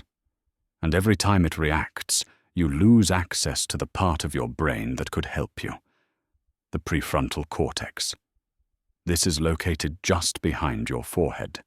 It's the newest part of your brain in evolutionary terms, the part that makes you human. It's responsible for rational thought, long-term planning, impulse control, perspective, and emotional regulation. It's your brain's CEO. When the prefrontal cortex is online, you can think clearly. You can see context. You can weigh options. You can choose your response instead of defaulting to an automatic reaction. You can override the amygdala's panic and say, yes, this is uncomfortable, but it's not an emergency. I can handle this. But here's the catch. When the amygdala hijacks your system, when it floods you with stress hormones, the prefrontal cortex goes offline. Blood flow decreases. Neural activity slows. You lose access to the very part of your brain that could regulate the emotion. This is why you say things you regret, why you make decisions in anger that you wouldn't make in calm, why you can't think straight when you're triggered. Your CEO has left the building, and the smoke detector is running the show. The pause framework works because it reactivates the prefrontal cortex. When you label the emotion, "I'm being triggered," you engage language, which is a prefrontal function. When you anchor in your body, when you notice your breath and feel your feet on the ground, you interrupt the amygdala's alarm. When you create space, when you breathe deeply and count to 5, you give the prefrontal cortex time to come back online. You're not suppressing the amygdala. You're not denying the emotion. You're just bringing the CEO back into the room so the two can work together. So the smoke detector can do its job without running the entire operation. Now, here's the part that changes everything. Your brain is not fixed. You've been using the same neural pathways for years, maybe decades. The pathway from trigger to reaction is an 8-lane highway. It's fast. It's automatic. It's been reinforced thousands of times. But every time you practice emotional regulation, every time you pause instead of react, every time you choose awareness over autopilot, you're building a new pathway, and you're weakening the old one. This is neuroplasticity, the brain's ability to rewire itself based on repeated experience. Neurons that fire together, wire together, and neurons that stop firing together, stop wiring together. At first, the new pathway is weak. It's a dirt trail compared to the highway. It's hard to find. It's easy to miss. You'll default to the old pattern most of the time. But every time you use the new pathway, it gets a little stronger, a little wider, a little easier to access. Over time, with repetition and patience, that trail becomes a path. That path becomes a road. And eventually, with enough practice, that road can become the default. Studies using brain imaging have shown this. People who practice mindfulness meditation for just 8 weeks show measurable increases in prefrontal cortex thickness. The part of the brain responsible for emotional regulation literally grows, and they show decreased activity in the amygdala. The smoke detector becomes less sensitive.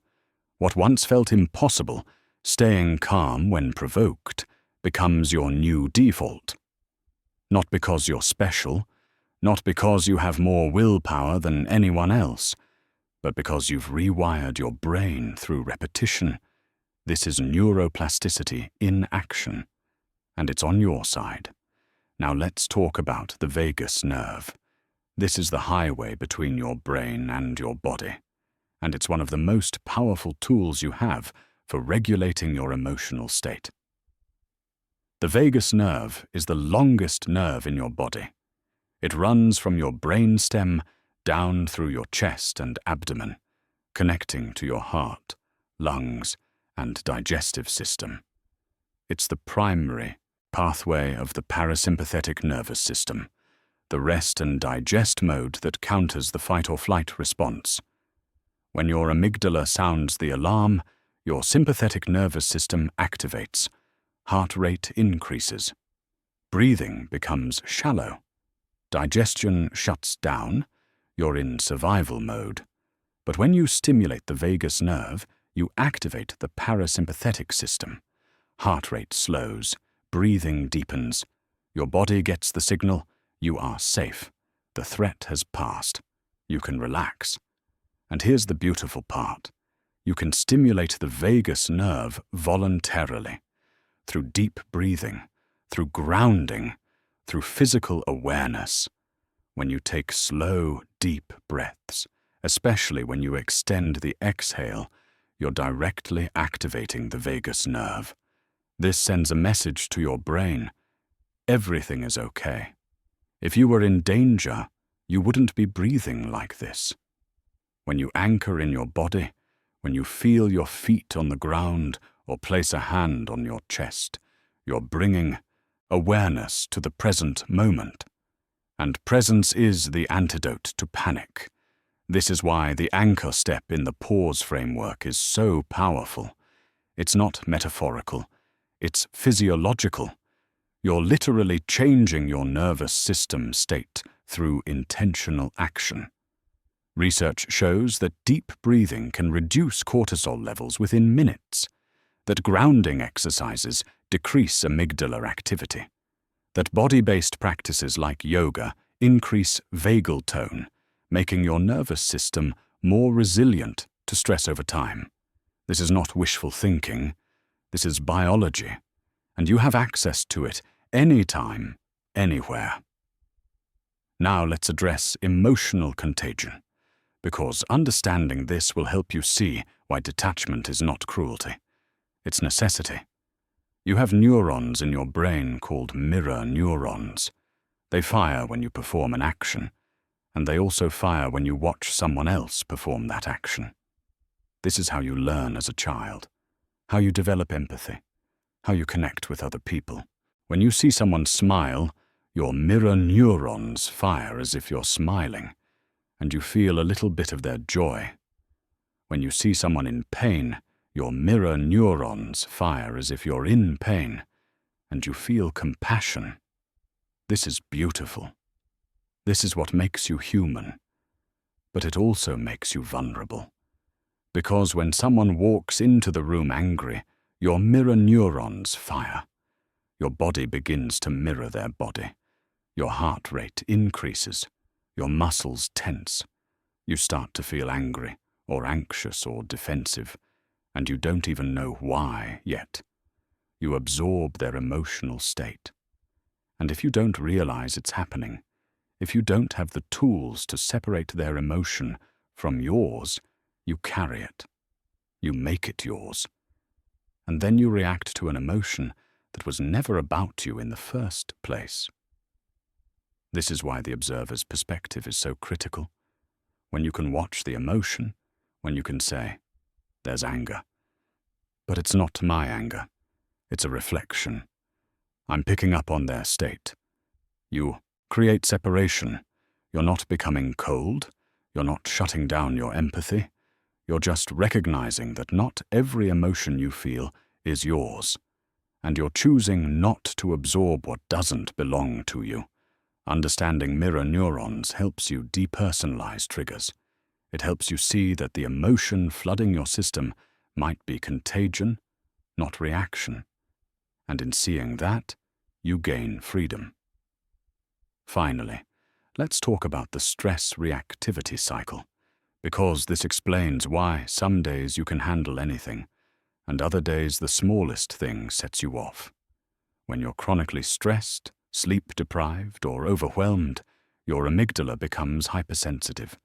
It's already on high alert, already primed to detect threat, and so it fires at everything. A comment that wouldn't bother you on a good day feels like an attack. A minor inconvenience feels like a catastrophe. At the same time, chronic stress weakens your prefrontal cortex. It becomes sluggish, slow to respond, unable to override the amygdala's panic. You lose access to perspective, to rational thought, to the tools you need to stay calm. This is not a character flaw. This is brain architecture under stress. Sleep deprivation increases amygdala reactivity by 60%. 60%. That means when you're exhausted, you're 60% more likely to be triggered by the same stimulus that wouldn't bother you when you're rested. Chronic stress shrinks the hippocampus, the part of your brain responsible for memory and context. So you can't remember that you've been through this before and survived. You can't access the perspective that says, this will pass. This is why nervous system hygiene is not a luxury. It's essential. Sleep, movement, nourishing food, time in nature. These are the conditions that allow your brain to function the way it's designed to. They're the foundation that makes emotional regulation possible. when you tend to the basics, when you prioritize rest and recovery, you're not being indulgent. You're maintaining the brain architecture that allows you to stay composed. Research backs all of this. Studies show that even short periods of mindfulness practice increase prefrontal cortex activity and decrease amygdala reactivity. That breathwork lowers cortisol. That sleep restores the brain's capacity for emotional regulation. That time in nature reduces stress hormones and increases parasympathetic tone. This is not theory. This is measurable, observable, biological reality. Your brain is designed to adapt. The same system that learned reactivity can learn regulation. You are not fighting your nature. You are working with it. You're not trying to become someone you're not. You're activating parts of your brain that have always been there. You're stimulating pathways that have always been available. You're rewiring neural connections through the simple, powerful act of repetition. Every time you pause, you're building the prefrontal pathway. Every time you breathe deeply, you're activating the vagus nerve. Every time you observe without absorbing, you're training your mirror neurons to witness without fusing. This is science, and it's on your side. So when the work feels hard, when you slip back into old patterns, when you wonder if any of this is even worth it, remember this. Your brain is changing. Even when you can't see it. Even when it doesn't feel like it. Every practice, every pause, every breath is rewiring you at the cellular level. Trust the biology. Trust the process. Trust that you are not broken and you are not fighting an unwinnable battle. You are simply teaching your brain what it was always capable of learning. Calm, clarity, sovereignty. It's already in you. You're just remembering how to access it. You know the theory now. You understand the neuroscience. You have the tools. But knowledge means nothing until you test it under fire. Until you're standing in the middle of the situation that used to break you and you choose differently. This is where theory meets reality. This is where transformation happens. Not in the quiet moments when everything is calm, but in the pressure, in the heat, in the exact scenarios that used to hijack you completely. Let's walk through them. Let's show you what it looks like to stay unbothered when life tests you the hardest. Scenario 1. The family gathering. You walk into the house, the familiar smells, the familiar faces, and within minutes it happens. Someone, maybe your aunt, maybe your father, maybe your sibling, makes a comment about your weight, about your career, about why you're still single, or why you chose that partner, about your parenting, about the choices you've made that don't align with their vision of who you should be. The old version of you would feel the heat flood your face, your chest would tighten, and you'd either snap back, something sharp and defensive that you'd regret later, or you'd shut down completely, retreating into silence while resentment built inside you. Or you'd spend the rest of the evening stewing, replaying the comment, imagining all the things you should have said. But you're not that version anymore. You feel the comment land. You feel the heat starting to rise, and immediately you pause, perceive. I'm being triggered. You name it. You see it happening. Anchor. You feel your feet on the ground. You take a breath. You place a hand on your leg under the table. Unhook. Your mind wants to spin the story. They always do this. They think I'm a failure. I need to defend myself. But you see the story. You don't believe it. You ask, is this about now, or is this an old wound? Space. You take 3 slow breaths. You let the silence sit for a moment. Engage. You respond with calm clarity. I appreciate your concern, but I'm good. Your voice is even. Your face is neutral. You're not defensive. You're not cold. You're just clear. And then you change the subject. Or you excuse yourself to the kitchen. Or you walk away entirely. You don't need them to understand. You don't need them to agree.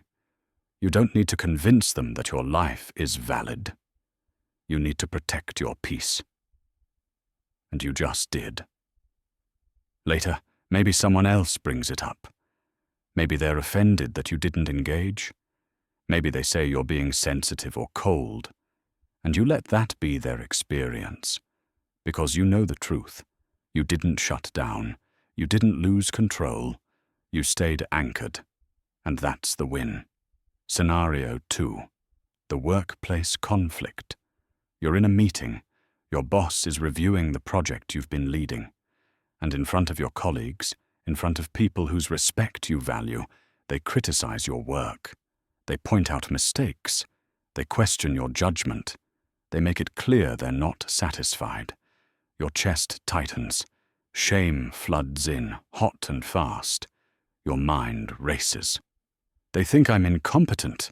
Everyone is watching. I look like a fool. I need to defend myself. I need to explain. The old version of you would spiral. You'd either try to justify yourself right there, stumbling over your words, making it worse, or you'd sit in silence, face burning, while the shame calcified into anger and self-loathing. But you're different now. You use the observer's perspective. Silently, you narrate what's happening. There's shame. There's the tightness in my chest. There's anger rising. There's the urge to justify, to explain, to make them see. You anchor in your body. You feel your feet on the floor. You take 3 deep breaths. Slow. Intentional. You ground yourself in the present moment. And then you respond. Professionally. Calmly. I'd like to discuss this further in private so I can understand your concerns and address them effectively. You don't defend. You don't justify. You don't collapse into shame or explode into defensiveness. You acknowledge the feedback and create space to process it outside the public forum. The meeting continues. You stay present. You contribute where appropriate. And when it's over, you don't rush to your desk and spiral. You don't replay it 100 times. You use your recovery ritual. Maybe you step outside for 10 minutes. Maybe you journal. Maybe you call a trusted friend and process what happened. You let the emotion move through you without suppressing it and without letting it define you. You didn't suppress the shame. You felt it. But you didn't let it control you. And later, in the private conversation with your boss, you're able to listen, to ask questions, to address their concerns without your nervous system hijacking the interaction. This is mastery. Not the absence of emotion, but the ability to stay anchored while you feel it. Scenario 3. The betrayal. Someone you trusted breaks your confidence. They share something you told them in private. Or they lie to your face about something that matters. Or they betray you in a way that cuts deep. The wound is real. The anger is justified. You're not imagining this. You're not being too sensitive. They hurt you. The old version of you would let it consume you. You'd obsess. You'd plot revenge, even if you never acted on it. You'd tell everyone what they did, trying to recruit allies, trying to prove you were wronged. You'd carry the rage for weeks, months, maybe years. You'd let it poison other relationships because you couldn't trust anyone anymore. But you're learning a different way. You allow yourself to feel it. Fully. You don't suppress it. You don't bypass it with spiritual platitudes about forgiveness and letting go. You get angry. You cry. You journal pages and pages of raw, unfiltered emotion. You talk to your therapist. You let yourself feel betrayed because you were betrayed. But you do it in a safe space. You give the emotion permission to move through you without acting on it, impulsively. You don't send the angry text at 2 in the morning. You don't blast them on social media. You don't show up at their door demanding answers. You process. You feel. You let the wave crash without letting it pull you under. And when you're ready, when the initial flood has passed, you set a boundary. Maybe you have a conversation. Maybe you don't. Maybe you simply create distance. Maybe you end the relationship entirely. But you do it from a place of clarity, not reactivity. You choose healing over hostility. You choose your peace over the satisfaction of making them hurt the way they hurt you. This doesn't mean you condone what they did. It doesn't mean you trust them again. It means you refuse to let their betrayal turn you into someone you're not. You refuse to give them that much power. Scenario 4. The stranger's rudeness. You're in traffic. Someone cuts you off, slams on their brakes, and gestures rudely at you as if you were the problem. Or you're in a coffee shop, and someone snaps at you for no reason. Or you're walking down the street, and a stranger makes a rude comment as they pass. The old pattern would be to carry that anger for hours. You'd replay the encounter in your mind. You'd imagine what you should have said. You'd tell the story to 3 different people, getting angrier each time.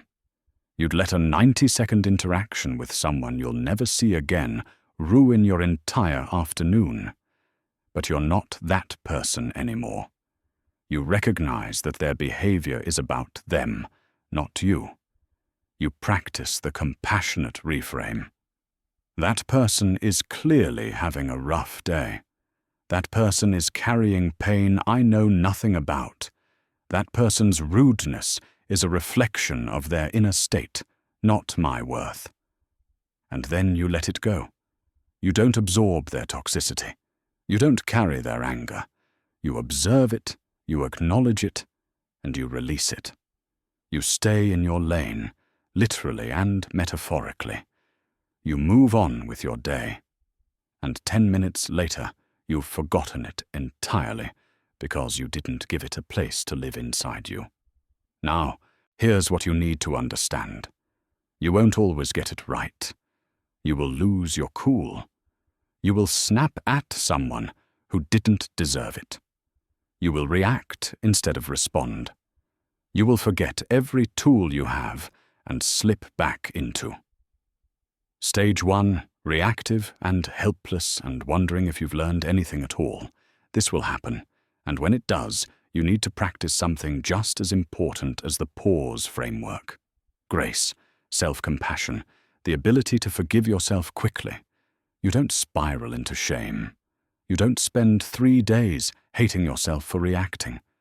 You acknowledge what happened. You analyze what triggered you. You notice the pattern, and you adjust. Okay, I reacted. I snapped. I lost my center. What happened right before that? Was I tired, hungry, already stressed? What old wound got activated? What can I do differently next time? You treat it as data, not failure. You learn from it. And you keep practicing, because mastery is not perfection. Mastery is resilience.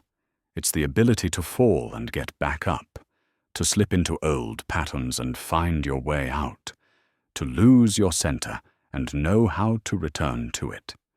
Every time you stay composed under pressure, even once, you prove something to yourself. You prove that you are no longer a victim of other people's chaos.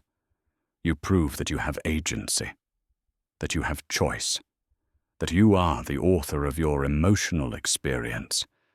And over time, those moments accumulate.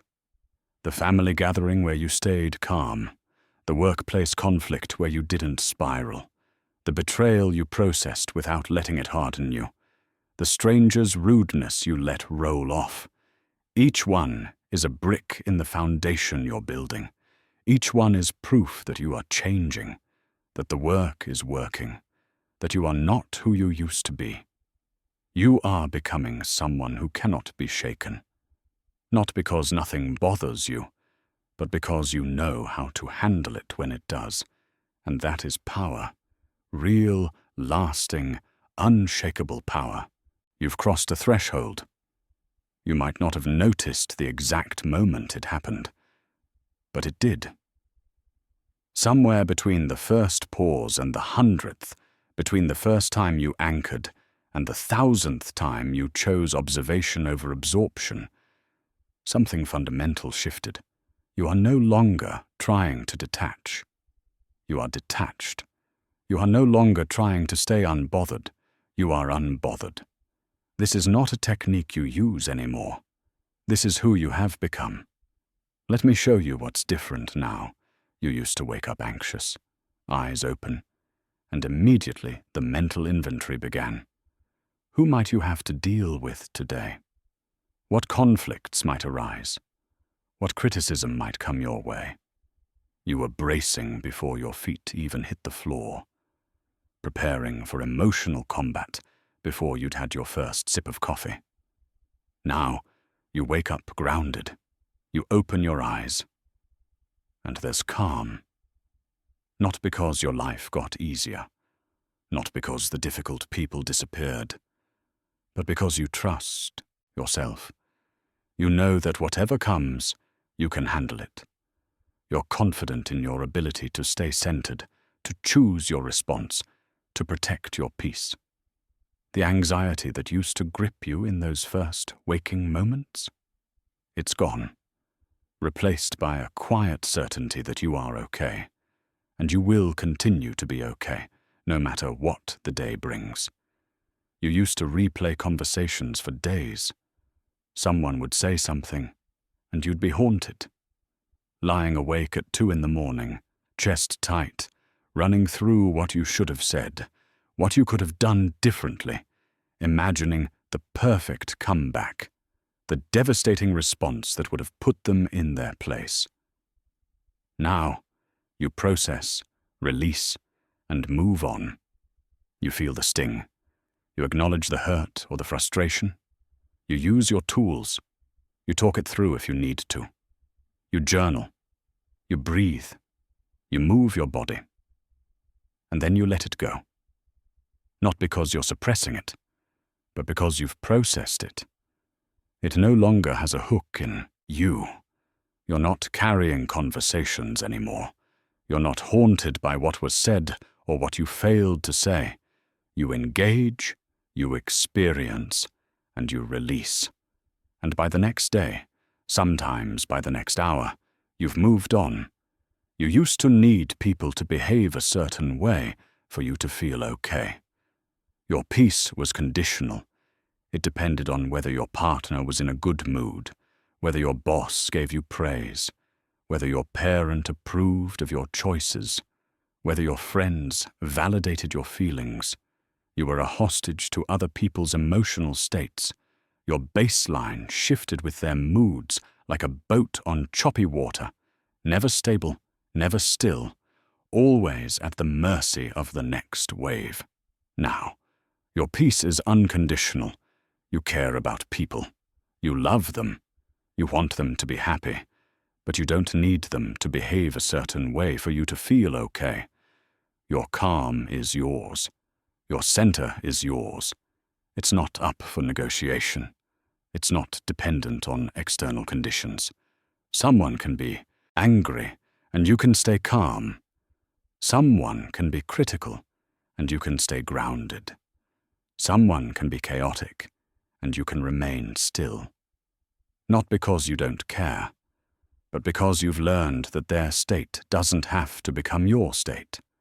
You used to absorb other people's anger, sadness, or judgment like a sponge. Walk into a room where someone was upset, and within minutes, you'd be upset too. Sit across from someone who was anxious, and your chest would tighten. Listen to someone's criticism, and you'd carry the weight of their judgment for days. You took on everything, every mood, every projection, every unmet need. You made it yours, even when it had nothing to do with you. Now you observe without taking it on. You see their anger. You witness their pain. You acknowledge their judgment. But you don't absorb it. You don't let it become part of your internal landscape. You've learned the difference between empathy and fusion. You can care without carrying. You can be present without being consumed. You can witness someone's suffering without making it your own. This is emotional sovereignty. And it's yours now. You are the ruler of your inner world. No one gets to occupy your mind, hijack your mood, or steal your energy without your consent. This is not about building walls.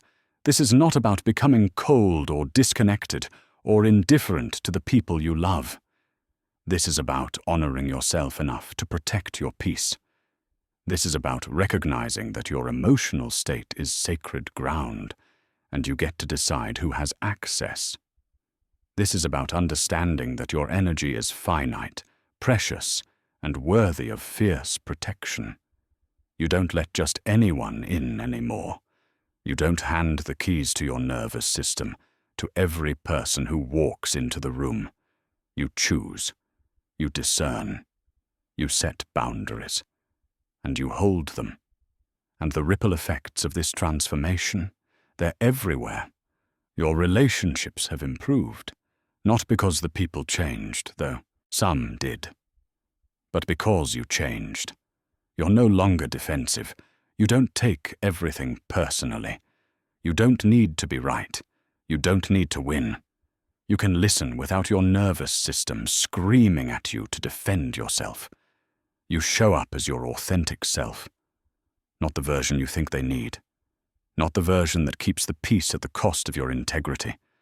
The real you, grounded, honest, clear.